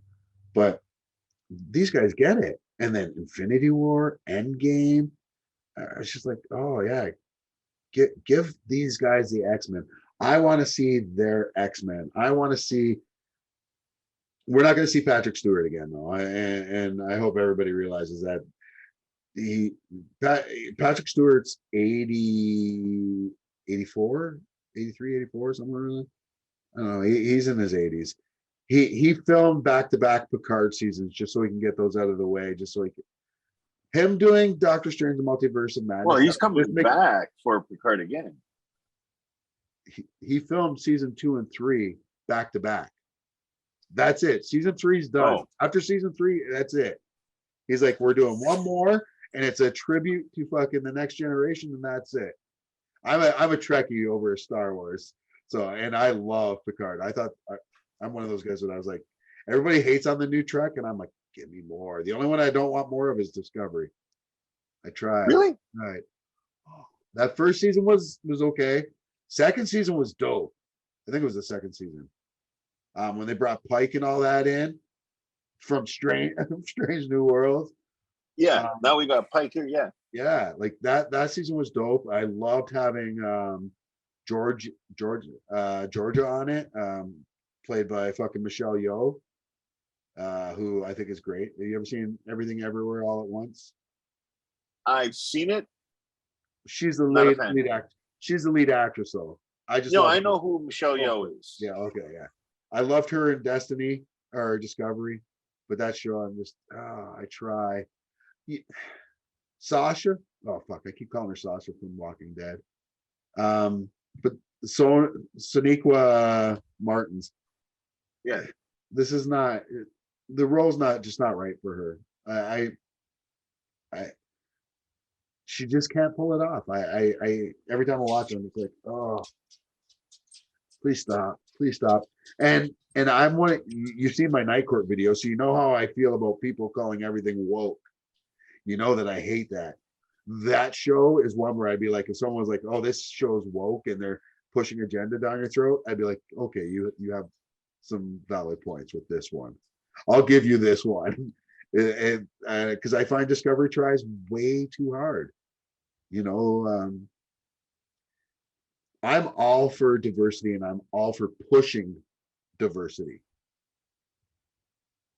But I'm not for forcing diversity, if that makes sense. Like, I think there's a difference. Like, Discovery does, or Strange New Worlds does it perfectly. There's nothing that feels forced on that show. Yet we have, I believe, a non-binary shipmate in Ortega. I don't know if I don't think she's lesbian. I don't think she's transgender. I believe calling her she is the right pronoun. I think she's just non-binary, which I guess the right pronoun would be they, them. I'm sorry. I don't follow this whole pronoun thing. I'm still having a hard time understanding this. I'm sorry. Yeah. Maybe I'm just too old. Maybe I'm just too whatever. Yeah. I've had 3 people ask me, "What are your pronouns?" And I say, "Oops." Yeah. I saw that video. That's what I identify as is oops, because I was a mistake. That's what my parents I mean, look at me. If you can't figure out if I'm male or female, then you need to go back to school and some biology. and I've always been the person though, like honestly, whatever, if you want to identify as male, female, if you want to transition to another, by all means, I have no right Exactly. to say anything. If you ask, listen, if you want me to address you as Snuffleupagus, I'm gonna be like, You're a all right, snuffleupagus. I don't get it, but all right, whatever Okay. makes you happy, like, Whatever turns your crank. yeah, But it's not I gonna don't affect care what my you life. identify as. The Yeah, only thing I'm concerned with is, are you a nice person? yeah, Outside of exactly. that, I don't care. You want me to call you an albino monkey? Fine. Yeah, Pogo from Umbrella Academy? No problem. right. I don't care. I Yeah, just want to know, are you a nice person? yeah, Because if you're not a exactly. nice person, I'm not going to identify you as anything because you don't exist to me. Oh, I'll just identify you as an asshole, which is non-gender, non-binary. That's just straight up, Yeah, yeah. straight up adjective, I think, at that point. Yeah, I, yeah. I don't know how to respond to the whole. What do you identify? I'm like human. Like, I just, yeah, I say he, him. So I do play-by-play for two different wrestling companies here in the Niagara region. And one of the wrestlers that we have is non-binary. And so they ask me for during play-by-play to, refer to them as they, them. And you got to think about it when you're doing it. And I might slip up every once in a while, but then I have random color commentary people sit in, like, so it's someone different a lot of times. And for the most part, none of them ever, they're just him. They'll call them him all the time. Like, he throws them into the rope, and then I'll be like, they want to be called they. And then they ignore it. And almost as if they're pissed off. I'm like, are you, they want me to do, like, what do you care? Like, we're fucking getting paid. Just, that's what they identify. That's what, how does what they identify as affect you at all, especially when you exactly. It play doesn't by play? affect you in any way. Yeah, The only exactly. way it affects you is just tripping us up on our, okay, what I see is a male, but so I'm going to trip up just instinctually. It's going to take time, but big fucking deal. I'm not asking you to, hide your British accent to play Wolverine or your Australian accent, Hugh Jackman. Do you know it wasn't even supposed to be Hugh Jackman? Like, originally the role was supposed to go to Doug Ray Scott, and then he turned it down to be the villain in Mission Impossible 2.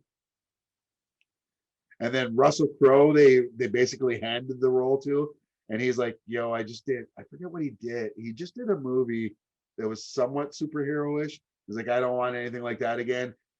I got a buddy here in Australia. You should take a look at this Hugh Jackman guy." And that's basically how you got the role. I mean, he auditioned I'm for it sorry. a Every month time ago. I try to think of Russell Crowe in a superhero movie. I don't know if you remember when he was in a movie with Denzel Washington and he played I fucking love that movie. Great movie. Oh my god, what the hell was that called? He was the computer. He was a computer yeah. general dude. He was like oh my god, what was oh my wow. I That was a can't. good Yeah, movie. my brain Not for some reason is Virtuosity. It wasn't Virtuosity, was it? yes, Was it? yes. Yeah, that was a dope movie. He was a serial killer fucking Robot that had computer multiple program. personality. Yeah. So I can't see him as a superhero. Oh, I could have seen him as Wolverine just because of Gladiator. Because I think he could have been that stoic. So when I was reading Wolverine, especially when Chris Claremont took over and from Len Wein or Len Wein, however you pronounce it, he was that stoic kind of almost more samurai or samurai than anything else. And I could have seen Russell Crowe's Gladiator being more that type. I dug it though. But Doug Ray Scott could have been really cool. I don't know if you know who that is. Which one is Doug Ray Scott? Did you ever see Batwoman? The really bad TV show? The CW I try show? to forget. And he played Doug Ray Scott was her father on the show. Okay. So that was I think the original. If you watch Mission Impossible 2, he's the bad guy. He's the main villain in that. That was the one with Thandie Newton. It was not good. Okay, I remember him. Yeah, I don't see it. I think he could have been a really good Wolverine, honestly. I think, especially if you look at him back then, and you look at if you can Google Doug Ray Scott Mission Impossible. I just did that. I just Googled Doug Ray Scott. Do Mission Impossible 2. Do Mission Impossible 2 so it shows what he looked like back then, because he's older now. So, and you got to remember he wasn't on the Hugh Jackman diet either, because Hugh Jackman, if you look at X-Men 1, the very first one, Hugh's a little flabby. And I don't mean he's flabby, but compared to what he is in Logan and in the later X-Men movies where he's jacked, I think. Okay, I see what you're talking about. When he had the long hair. Yeah. So he was supposed to be. The short hair, he looks like an accountant. Yeah. But he has those crazy eyes. He has the crazy berserker eyes. So I would have been interested to see what he could have done as Wolverine, because to me, for acting, that's absolutely fucking everything. If you can act in your eyes, it doesn't matter what the rest of everything else happens. Get it here, the rest will follow. It's always, I don't know. And there's not many actors that can do that. Like, to be honest, there are a lot that can, but for a lot of times, you get your, and I hate to throw, this is always my go-to, throw them under the bus, but then you get your Channing Tatums and guys like that are just there. They're pretty, and Channing Tatum, and I shit on his acting all the time, and I kind of hate doing it because every time I see him in an interview or I see a story about him, he seems like literally the nicest person in the world. Like, I'd love to just sit down and have beers with him and talk. He seems like a fan, like we would have a good time, but oh my God, he's bad. So bad. Okay. And I couldn't even think of, I do think there's one superhero he could play. And this just literally just came to me right now. Channing Tatum? Yeah. Who? Booster Gold. Huh? Booster Gold. Yeah. Oh my God. Oh my God. And you make Seth Rogen, or not Seth Rogen, you put Jonah Hill as Ted Kord, Blue Beetle. Oh my God. For a while, Channing Tatum was supposed to play Gambit. For a while, Channing Tatum was supposed to play Gambit. I'm so happy that didn't happen. I'm so happy that didn't happen. But because we reported on that a lot, and oh my God. Booster Gold. Because you don't have to be a great actor to be Booster Gold. You have to be funny. And he could play it the exact same way he did in 21 Jump Street, and he'll be fine. If he plays it as the kind of bumbling buffoon, he'll be good. Because when he plays those type of roles, he's okay. I've never seen Magic Mike, so I don't know about that. He could be good in those movies. But for Booster Gold, for some reason I had somebody else pop in my head when you said Booster Gold, but he can't play him because he's too old. Well, is it Nathan Fillion? Because that was my first go-to. I always wanted Nathan Fillion and Alan Tudyk. Actually, now it's Nathan Fillion. Actually, yes. I wanted Nathan Fillion and Alan Tudyk to be the blue and gold. No, I wasn't thinking Alan Tudyk. Well, I meant Alan Tudyk as Blue Beetle, because they always act together. You always see Alan Tudyk and Nathan Fillion together, and they would have been great as Booster Gold and Blue Beetle, but now they're both too old for that. So Channing Tatum and Jonah Hill, I kind of really like that. I want to see it. Who were you thinking though? You said there was somebody else So that popped in your head. he's too old for the character now, but based on his history and characters that he's played, in my opinion, perfect, ideal. I'm trying to remember his name. Have you ever watched Boston Legal? Yeah, with wait, James Spader? No, not James Spader. William He Shatner? plays the annoying lawyer that James Spader hates. William Shatner? No, William Shatner is William Spader's best friend in the show. See, I didn't watch it that much. I know of the show. Christopher Rich. Oh, I don't know who that is. Rich, eh? He played the husband on Reba. Oh yeah. As Booster, But he's too right? old for the character. That's the thing that Yeah. Well, he's got the look from back in the Reba days. He definitely did. I like him too. Booster. Yeah. Yeah. I can see that. I want someone with a lot of comedic timing though. You know who would be really good as Booster Gold, especially if he was a little bit younger. But he is younger than Christopher Rich. Would be Rosenbaum. Michael Rosenbaum. Yeah. Well, Because he's got hair people don't now. know how funny he really is, though. Because Yeah, I've heard his podcast. He's actually kind of funny, and I've seen him in live at Fan Expo when he was having fun and poking fun of his castmates. have you ever seen? He did a show that was great. It only lasted 2 seasons. Called, oh my god, not Preacher. Oh, what the fuck was it Where called? he played the priest. Yes. Yes. So fucking good. Like I like this guy's got comedic chops. Was he on the Ryan Reynolds? No, he wasn't on the show with Ryan Reynolds. I think it was on the show with Nathan Fillion. There was like, so there was 2 back in the late 80s, early 90s. One was 2 guys, a girl in a pizza shop, and the other one was Zach, blah blah blah and blah blah blah. But one was like Ryan Reynolds show, and the other one was like a Nathan Fillion show. They both came out around the same time. He was on Zach Zoe Duncan, or anyways, I can't think of it now. But yeah. Anyways, he's always had comedic timing. Is just basically what I was trying to get to. Lex Luthor was something new for him, and I still to this day say he's the best Lex Luthor ever.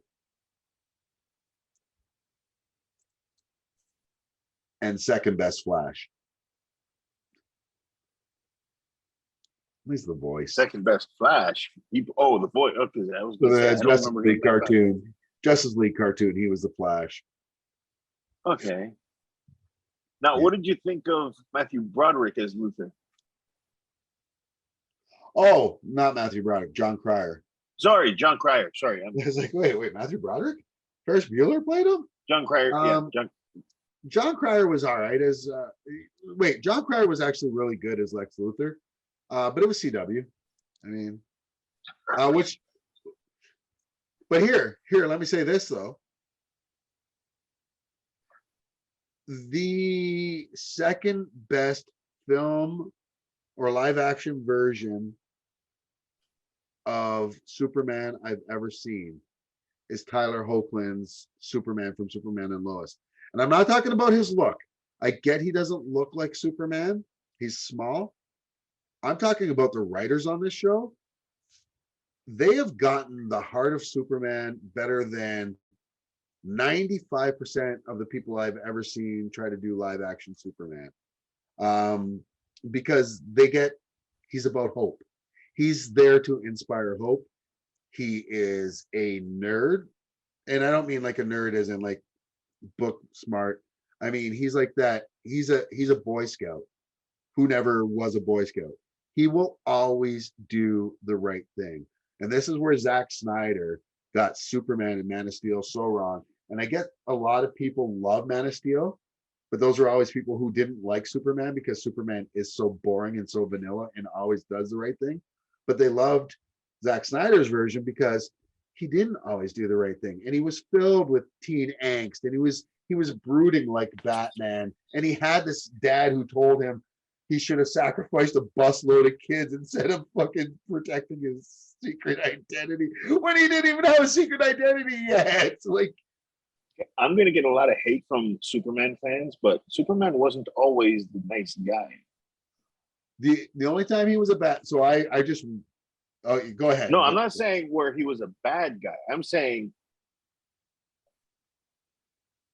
he could be a prick at times. Yeah, not very often though. I mean, if you read like the older comics, not the new stuff, because like the older stuff, especially when Lois gets stood up at her wedding and he pokes fun at her for it. Yeah, but wasn't that like he was under like the influence of magic or some shit at that time? Because every time he's been a douchebag, it's always been because Mixoplex or red kryptonite or gold kryptonite, magic. Yeah. But there's been a few times where without that, well, back in the 50s, but that was the 50s. So he would be like, you never see him slap Lois on the ass, but he was that type. He'd be like, okay, haha, little lady. No, I'll pay for that comic. That's definitely what I pay for. But for the most part, Superman's a good guy. For the most part, he's a goody two shoes, but there's been moments where he's not so nice. Yeah, I mean, like I don't know. Like I said, I read a lot of Superman. Not so much anymore. Well, even now, I still read quite a bit.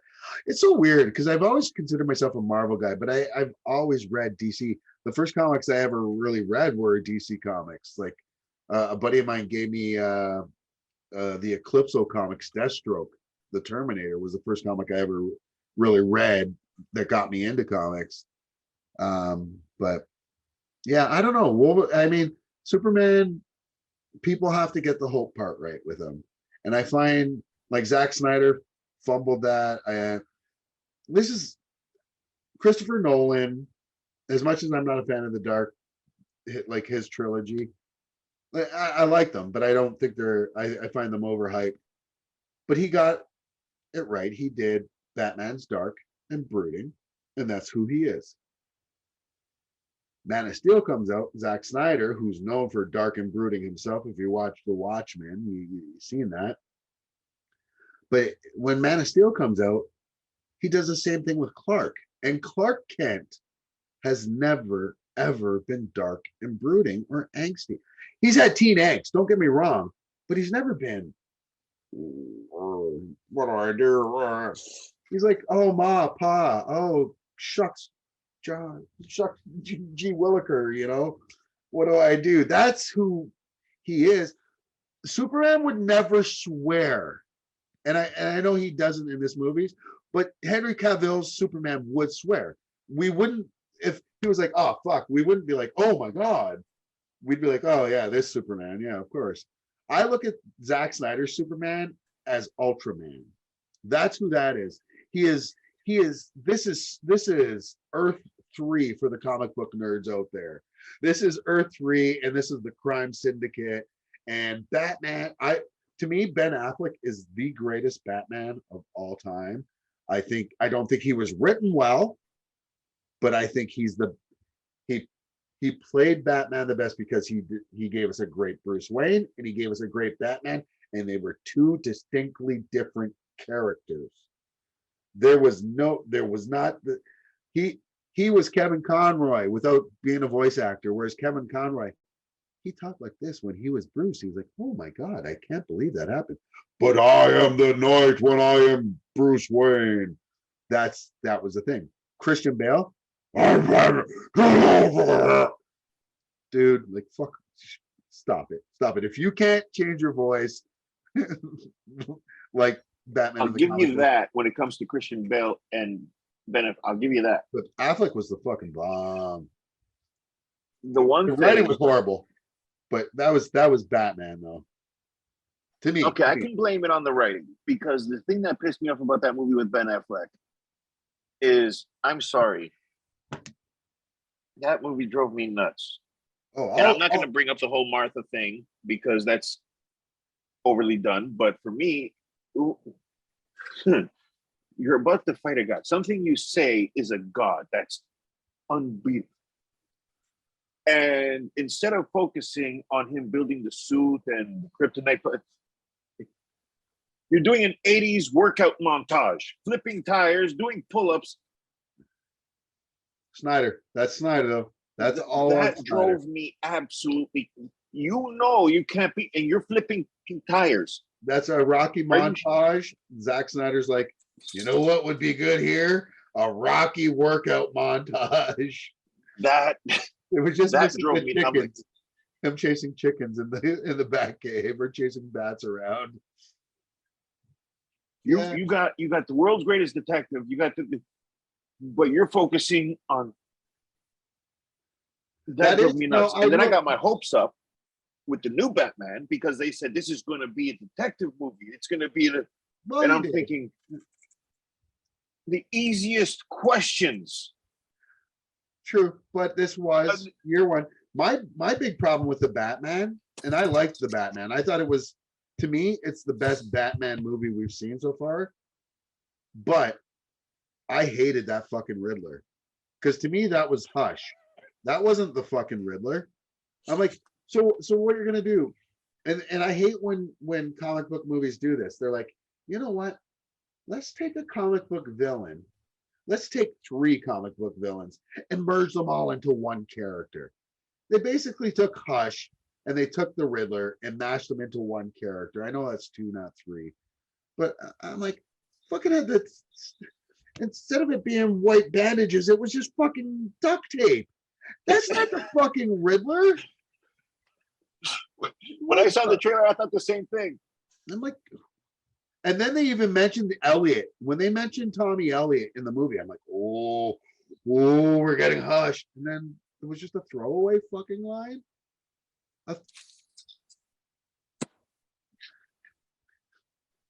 DC, sorry, not DC, Warner Brothers. Can you do me a favor when you make a movie about these superheroes? Can you read a fucking comic book? Can you? Joaquin Phoenix's Joker? I get, oh my God, it's a cinematic 10. Fuck off. Give me a comic book movie. This is why Marvel wins. They fucking do fan service. They will take a storyline and they'll call it Civil War and it'll have nothing to do with the actual Civil War comic book that we fucking read, but it's still fucking great because at least it's got a little bit of this. It was the heroes and they were divided over the Superhero Registration Act, which was from the comic books. I much would have rather seen the Stanford thing where, I'm not saying I wanted to see kids die, but I would have much rather seen the stakes being raised higher with, have you read the Civil War comic book? Are you kidding me? I was waiting for Captain America to come down the steps of the hall and... Yeah, I want to see Namorita. I wanted to see Namorita. Like, I wanted to see Nitro. When I didn't see that? Yeah. But, I mean, they still got most of it right, and they give us the fan service. They're like, all right, sure, it's not going to be the exact story, but hey, here's Black Panther. Hey, guess what? We worked out some shit with Sony. Here's Spider-Man. I'm like, fuck, all right, you take my money, motherfuckers. And here, please, Sony, stop making fucking Spider-Man movies. You don't know what the fuck you're doing. Kraven the fucking animal lover? Kraven the animal lover? What the fuck? The thing that makes Kraven so hateable isn't that he hunts Spider-Man. It's that he's a big game hunter. He was hunting rhinos and fucking elephants and fucking animals that were on the endangered species list. That's who he was. That's why we hated him. I'm vegan, but I wasn't vegan back then, and I fucking hated him back then for that shit. Like, fuck me. Like, and Venom, I'm sorry, the first Venom movie, I get people liked it, and it was fun for what it was. How the fuck do you have Venom without Spider-Man? Like, why does he look like a spider then? Why does he look like a spider? What? Why does he look like he's wearing a Spider-Man fucking costume? Yeah. It's just black.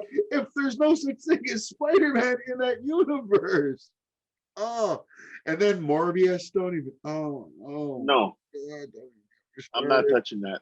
But sure, let's have Craven the fucking animal lover, Black Cat, who's probably not going to be a fucking cat burglar anymore. She's probably going to be fucking some art dealer or something instead. Who Do you remember when gets robbed? Do you remember when there was a rumor that the Warner was going to sell DC? Yeah, I was and praying Disney was going to buy them. yeah, I was praying that was true. I would have Because loved then that. DC movies would be done right. I would love to see the Russo brothers, Favreau, or whatever, start doing it, and then finally, at some point, hopefully within this lifetime, Marvel versus DC, and do it just. And you know what? Give it the George Perez fucking JLA versus Avengers storyline. Give me just that one. do that whole 10-year build up to it, and then just all out war. If Warner Brothers wants to make things right, there's two people I would like to see them hire, one or the other, to be their Kevin Feige. So one is an obvious choice. You give it to James Gunn. End of story. Have him be the fucking Kevin Feige of DC and be like, these are the stories we're doing. These are the storylines we're building on for the next 10 years and what we're building up to. I trust Gunn for doing that. But I think there's someone even better that I think most people think I'm fucking crazy for, and I have a feeling you'll probably think I'm crazy for as well. Give it to Ben Affleck. Let Ben Affleck run the DC cinematic universe. I don't even need him to be Batman anymore. I just need him to be in charge. And people are like, why Ben Affleck? Well, let me tell you. Good Will Hunting, Argo, The Town, Gone Girl, all these multi-award and Oscar-winning scripts that he's written, directed, and produced. You can't tell me that Matt Damon did all the heavy lifting on Good Will Hunting and never did a fucking thing after that. Yet Ben Affleck did Argo, Oscar, did fucking The Town, Oscar, all this other shit. Give Ben Affleck the keys to the kingdom. If you want to have a more grittier, darker DC universe, but yet still be able to keep the hope and the light side of, say, the Flash, Wonder Woman, and Superman, and Shazam, stuff like that, and who will still do it and keep it light and give it hope, but yet keep it grounded, give it to Ben motherfucking Affleck. I know he's a douchebag person in real life. It seems that way. But, I mean, the guy knows movies, and he loves superheroes. Loves them. And he'll give it the respect of a comic book lover. That's what I want. That's who I want making these movies. Kevin Feige is great because he's a comic book lover, and he's been working in the back since Ted Raimi's Spider-Man movies. He was on the X-Men movies as background guy, like just he was the guy in the back taking notes during all the big meetings. And now look at him, like he's God in Hollywood. I know the Ben Affleck thing throws people. Yeah, the Ben Affleck thing throws me. I can see Gunn, yes. I would have probably. I don't think Favreau is contracted to Marvel. No, he's contracted because of the whole Star Wars thing. Yeah, he's contracted to Disney. He's contracted and he also Disney. directs. He directed the first two. Well, he directed the first Iron Man movie for sure, and I think he did the second one. Shane Black did 3. We're having all this because of him. Mm-hmm. So if anybody can bring back DC, I think he'd be. But no, he's contracted, so that's out of the question. Yeah. But Gunn is also contracted to. No, he's not. Isn't he still doing he's stuff done in after Marvel? Guardians 3. Yeah, which I think they So just okay, finished. yeah, I think they Gun, just yeah. finished filming that. So he's got the Christmas or the holiday special that's coming out, or Christmas special, Guardians Christmas special, and then he's got Guardians 3 coming out in 2023, barring I'm another. with you on Gun, but I know, but Ben Affleck I'll and try Ben people, Affleck on a trial basis. Give him the Trinity. but I see, and people always just forget that he literally is a great filmmaker. No, he's an amazing writer. And did you hear there were numerous people at Warner Brothers and numerous people at DC Comics that all said that the standalone Batman script that Ben Affleck wrote and handed in for his Batman movie was the best Batman story anyone had ever seen in comic books or in TV and movies. I'm gonna look that up. Yeah. So, I mean, I want that movie. I want him back as Batman. I know we got Michael Keaton back, but I want Ben Affleck back, and I want his fucking script because we're not going to get this fucking Riddler / Tommy Elliott hush bullshit. We're going to get In the Batman there was even in one of the pictures you just see the word hush. Like, we're not going to get a Liam Neeson as Ra's al Ghul when we already had Ken Watanabe, who could have been actually Ra's al Ghul in the Dark Knight movie. Sorry, they were just on. No, so I'm completely. That trilogy drives me completely nuts. Agree with that. It's the Christopher Nolan stuff's okay. It's okay. It is, but the last one was absolute trash with Tom Hardy. No. Especially the last one I didn't like. Absolutely. And I love me off. Bane. I love the character Bane. I hated him. No, and I don't mean in the movie. I mean in the comics.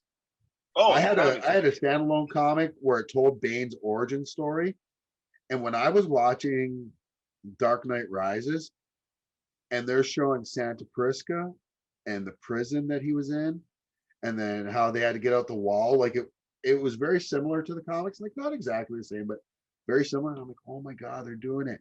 And then they changed it and made it that it was Talia al Ghul for fuck. Why the fuck would why would Raish's daughter be in the fucking pit?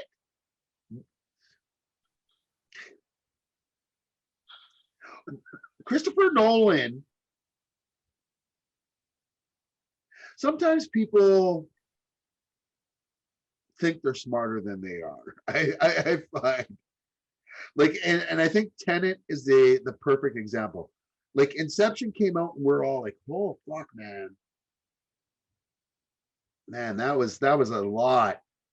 And then you get into the Dark Knight stuff and people are like, oh yeah, this is the best Batman. And then you get Tenet and like, sometimes I think people get too much into their head and believing into their own hype. And yeah, I kind of find that's what we got there at the end of Batman. The character that they call Bane in that Batman movie, to me, is not Bane. Exactly. That's just not one. Bane, Hispanic. Santa Prisca. Yes. That's one. Two, Bane's a junkie. Yep. I'm a big Geoff Johns comic book writer fan, not Geoff Johns the person. So I guess you like the Batman Year One. Yeah. Did he do that though? Yeah. Okay. For me, Geoff Johns, what my go-tos were, and I know we've been all over the place in this show, and I'm sorry about that. For me, I think he did a run on the Outsiders when they were doing a crossover with the Teen Titans. And this was my favorite, like my absolute favorite lineup of the Teen Titans was the Young Justice lineup. So Tim Drake, Connor Kent, Bart, Raven, Starfire, Cyborg, and Cassie Sandsmark as Wonder Girl. And it was around the time where they did Geoff Johns jumped on. They did Outsiders crossover. with Indigo, where she ended up being bad, and we found out she was like one of the descendants of Brainiac. I know, I read so much comic. It's weird that I'm single, right? It's so good though, so good. I'm all over the place here. But yeah, no, Geoff Johns is just so good. Like the Outsiders brought me into his Teen Titans run was great. He gave us Titans East versus West, which was Deathstroke's team of Titans, and he had Superboy's clone, which was Match, which was basically like Bizarro version of Superboy. We had there was a Kid Flash remake. It was really good though. So good. Like I really like Geoff Johns. His Green Lantern run, Darkest Night was great. Blackest Night, I should say, where all the superheroes died and came back to life. Or it was just the Black Lantern came out, and basically anyone who had ever died became a Black Lantern and became. I never read that one. Oh my god, it's so good. Yeah, but Geoff Johns was doing everything back then, and he was king of DC. And then he had to, I don't know what happened, but he got mixed up with all the Ray Fisher, Zack Snyder shit. Like I know Ray Fisher sent a lot of his hate towards. Oh yeah, that's right. The whole thing. Yeah, the drama that everybody's racist apparently on that show, on that movie. Yeah, I guess. I have no idea. All I know is Ray Fisher's never worked in anything since then. And usually in this day and age, if you were to accuse people of shit like that, somebody somewhere would come out and offer you a job right away to try to make up for it and say, not save face, but to be like, Has he? I haven't seen him in shit. Have you? I think I saw something With Ray Fisher? with him. Yeah, I think he's doing something. Oh, Yeah, he is. No. He's been on a TV series called Women of the Movement, Rebel Moon. He's filming Rebel Moon and The Piano Lesson. Okay, so Rebel Moon, he plays a character called Blood Axe. Yeah, like I said, I have no fucking clue, dude. Like these are Directed by Zack Snyder. Oh, there's a shock. Piano Lesson in pre-production, Rebel Moon, Women of Movement, and it looks like he was on 4 episodes of that. True Detective, he was on that. There you go. That's not bad. That's a pretty big series. But that was right after Justice League. And he really hasn't done anything.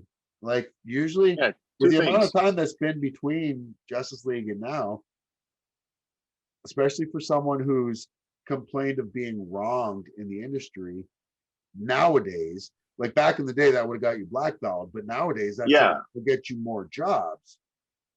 And he hasn't really, I don't know. So I don't know. I've never been a fan of his acting, so I can't really say. But that could just be because I'm not a fan of Zack Snyder. I'm really not. 300 was okay. As far as I'm concerned, if you can show me shit that I used to look at comic books and you put it on the screen for me. Yeah. If you put it on there, though, it's got to be more than just, for me, you can't just slap a fucking Superman shield on somebody in a cape and be like, yo, that's Superman. Like if the guy is a douchebag, and let's be honest, Cal and hit. Okay, put it this way. So I put on Man of Steel again today, believe it or not. And the only reason why I put it on is because a friend of mine messaged me. He's like, yo, I've done a couple commercials, and a commercial that I'm in played all day today on Showcase. That's why Showcase is on during Man of Steel. So I put Man of Steel on. Every time I watch this movie, I find something else wrong with it. The opening scene, or the opening part in Smallville where Zod first gets there, and then he's like, he takes his mask off after kind of fighting Cal, and all his senses are overtaking him. So Non and Ursa take him back onto the ship, and then they just magically appear in front of Superman again without coming back, which was weird. I didn't notice that till today. But Superman flies up to them and flies them through a fucking gas station. All this, he does that. It's not them. He does that through all these civilians. So literally, as much as you don't like that movie, fucking hero ever. As much as you don't like that movie, I will pick that movie any and every day of the week over the other Superman movie where he gets shanked with a kryptonite shiv. Nope, not me. I will take Superman Returns, as boring as that fucking movie is, over fucking Man of Steel, fucking 10 times that. You know why I won't watch Superman Returns? There's a second reason because it was made by Bryan Singer, and that guy's a fucking piece of shit. But aside from that, there's a second Brandon reason. Ruth is a great Superman in a bad Superman. There's a second reason why I'll take the Man of Steel over that one again. Not only will I take it because of the shivving, is because every time my wife watches that movie, I benefit. You what? I benefit from it. How's that? Oh, Man of Steel, you mean? Yeah. Oh, well, that's just because Henry Cavill's pretty. You probably get the same from Aquaman. Yes. It doesn't mean Jason Momoa is a great Aquaman either. Again, I still benefit.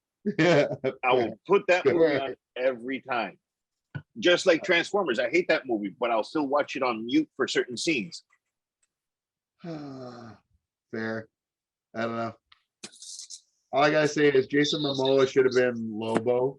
He should have never been Aquaman. Why he wasn't Lobo? I'm like, who the fuck is working at Warner Brothers? It's like, oh, let's get Momoa to play fucking Aquaman. I get he was in Baywatch Nights and he's Hawaiian, so he could swim, but fuck off. And two, Aquaman should have been Charlie Hunnam from Sons of Anarchy.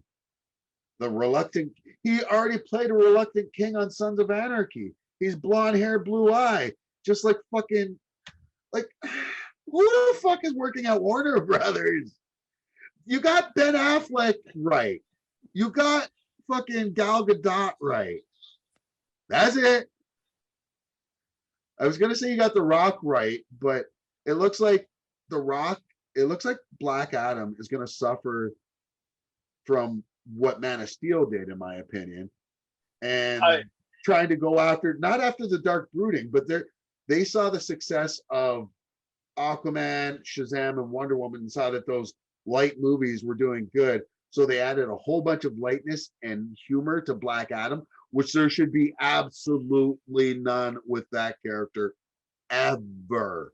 That character should be dark. That character should be menacing. That character should be the most anti-vigilante or anti-hero out there. Like it should be like watching Punisher. You shouldn't watch Punisher and be laughing at any point. And we're gonna watch Black Adam and be expected to be laughing all the time. And I for one can't deal. I'm like, nah.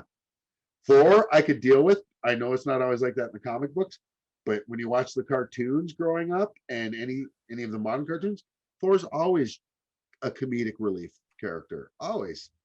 So that's why I was okay with that in Ragnarok. But here, I'm just like, don't do it with. Yeah. Did I mention I'm a bit of a nerd? You're what? A bit of a nerd. I kind of gathered. I used to be called that when I was younger. Then I stopped reading comic books when I went to high school because I wanted to, forgive my choice of words, I wanted to get laid. Yeah. That wasn't an acceptable thing back in the day. Oh, I know. I was in the closet about my reading comics, but I didn't start reading until high school myself. Oh, I stopped at high school, and then I started up again when a friend of mine met this guy, and he took me to my first ever Comic-Con. Nice. And I noticed a lot of the cosplay girls were absolutely good. They did not look like the geeky girls that I grew up. Yeah. When I was, they did not look anything like it. So I'm thinking, and I go, what the hell is this? He goes, oh, this is. I said, really? Yeah. Wait you go so this is accepted now. Wait you go to your first furry convention. Furry? No, I think I'll pass on that one. He showed me a video of no. I'll pass. I'm good. Because of the beard, right? Yeah. No. Dress as a furry. I already am furry. No, they wear the costumes and they do. No, I found out at my first con that that when I was younger, I was a closet case. What they call it now, brony. You're a My Little Pony fan, are you? When I was younger, I was a huge My Little Pony fan. I had a bunch of them. I don't know if you remember Rainbow Bright. I remember Rainbow Bright, yeah. I had the album. You can paint a rainbow. Yes, I had that. I mean, name the thing back in the day.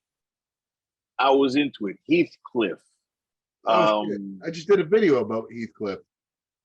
You did? On TikTok, yeah. Okay, I'll like I mean, just a few days My ago. Pet Monster, Denver the Dinosaur, Denver the Last Cops, Dinosaur, Silverhawks. Oh yeah, Brave Star.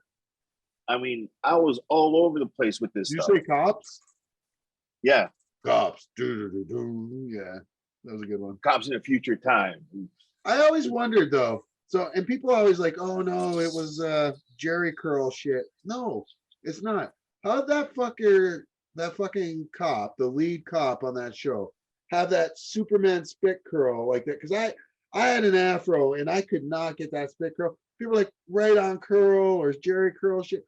Like, no, man, you can't put that because your whole hair comes down, then your whole afro comes down. He had a tight fucking kid and play hairdo, except for one little fucking piece out front, like the fucking Superman spit curl that went right to his sunglasses that never came off his face. I hosted a panel a few weeks ago at Niagara Falls Comic Con. I did Kevin Nash's panel. He was Diesel in WWE. Yeah, no, I'm familiar with him. He used my arm as a weapon against my friend. Too funny. Well, I'm referencing shit like from his career. And back in WCW days, he played a guy, I forget what his name was. Oz. And I kept calling him, and I referred to him as the Wizard. It's like, it was Oz. Have you never actually watched? And I'm like, I've watched wrestling my entire life. And I was just like, I didn't know you back then, though. Like, come on, it's Canada. We barely had WCW then. Like, fuck. But yeah, Kevin Nash was fun. The worst one was, and I probably got to get going soon, but a quick wrestling story, just because we're talking about, and I'm rambling anyways. I always host the wrestling panels at all these. And the one year I'm hosting a panel and it's Cowboy Bob Orton, it's Rob Van Dam, it's Jake the Snake Roberts, and it's the Brooklyn Brawler. You know who the Brooklyn Brawler is? Do you remember him at all? Yeah. He's the guy that used to level people up. Yeah, he was what you refer to as a jobber. Yeah. So, and I'm introducing everyone as they're coming out. And I try to be like, do the pop and circumstance. So I give them all a big introduction. So, I'm like, RVD, the Mr. Frog Splash, the king of the frogs, 5-star Frog Splash, and Cowboy Bob Orton, the king of the cast. And Jake the Snake Roberts was up next. So I'm about to say, and here comes the king of the DDT, Jake the Snake Roberts. I've already got it planned in my head that I'm going to say this. And just as I'm starting to say, and here comes the king of, he pushes Steve Lombardi out, the Brooklyn Brawler. And I panic and I go, here comes the king of the jobbers, Steve Lombardi. And Steve Lombardi did not find this funny. He didn't think it was humorous a little bit. He was not happy with me. He let me know numerous times throughout the weekend how disrespectful I was for calling him a jobber, because back in the day, to call someone a jobber was a derogatory term, but it's a part of the job. Like, you put guys over, you know, you're a worker. But yeah, he was pissed. So there are pictures online. I can't find them now, but you'll see there's just him giving me this look the entire time at the panel. Every time I'm asking somebody a question, I was doing my best not to make eye contact with that motherfucker the entire time. So, but yeah, shit that happens. The wrestlers are always fun. And yeah, I got onto that weird one just because we're talking about Diesel. So I have that on there too. But yeah, names are the worst for me. I always tell someone like if I screwed your name up, then you've really made it on my show. Like, you haven't made it until I fucked your name up. If I fucked your name up, then you've been on the RATG show. The very first person we interviewed was and I still not sure which way you say his name properly. It's spelled Symons, and his name is Kel Simmons or Kel Simons. I'm not sure if it's Simmons or Simons, but whatever way it is, I would say it wrong every single time we had him on. And this was I had him on the radio. Like, they gave me a radio show, and I fucked it up every single time. It was so bad. And for some reason, we got more and more fans after that. It was weird. But yeah, that guy was a comic book writer, and he was filming a documentary at the time about Pee-wee's Playhouse, of all things. Oh, so nice. But he was friends with John Singleton, I should say, who was Boys in the Hood director, because he was actually security. He worked security on the set of Pee-wee's Playhouse. Ooh, Singleton? Yeah. Lawrence Fishburne was the cowboy. I remember that. He was Cowboy Curtis, yeah. So, yeah, man. So that's probably where they hooked up. Oh my God, that's right. Oh my God, because he was in fucking Boys in the Hood as well. Yeah, that's probably where they hooked up. Okay. Wait, was he in Boys in the Hood, or was he in Menace to Society? Or both? I know he was in Boys in the Hood. Okay, then it was Boys in the Hood. Oh, because I was thinking there was a scene with him and Jada Pinkett, I thought, but no, I think I'm messing that up though. You know, I know it's Boys in the Hood, Menace to Society. I'm trying to remember which one that one was. Well, that's the one with Lorenz Tate, and remember he shoots that store owner, Lorenz Tate, just for no fucking reason at all. It was Lorenz Tate, Jada Pinkett Smith, he's not in that. Messed up movie, man. That was a gangster movie. That was more intense than Boys in the Hood, to be honest. I don't even remember that movie. I don't even know who directed that one, but it was good. It was intense. I'm just Googling it now. I was just looking at it. Alan Hughes. Alan Hughes directed it? Yeah. That's Sam Jackson. Yeah. That's the scene I was mixing up. When he's talking to Jada Pinkett Smith, oh my God, he would hate me right now because I mixed him up with Lawrence Fishburne, and he fucking he went out. There's a famous he went up on a reporter for that on the news. Yeah, man. For the commercial. The funny thing is, I saw that when it happened, and then when I went back to college a couple years ago to take a journalism course, they show that clip.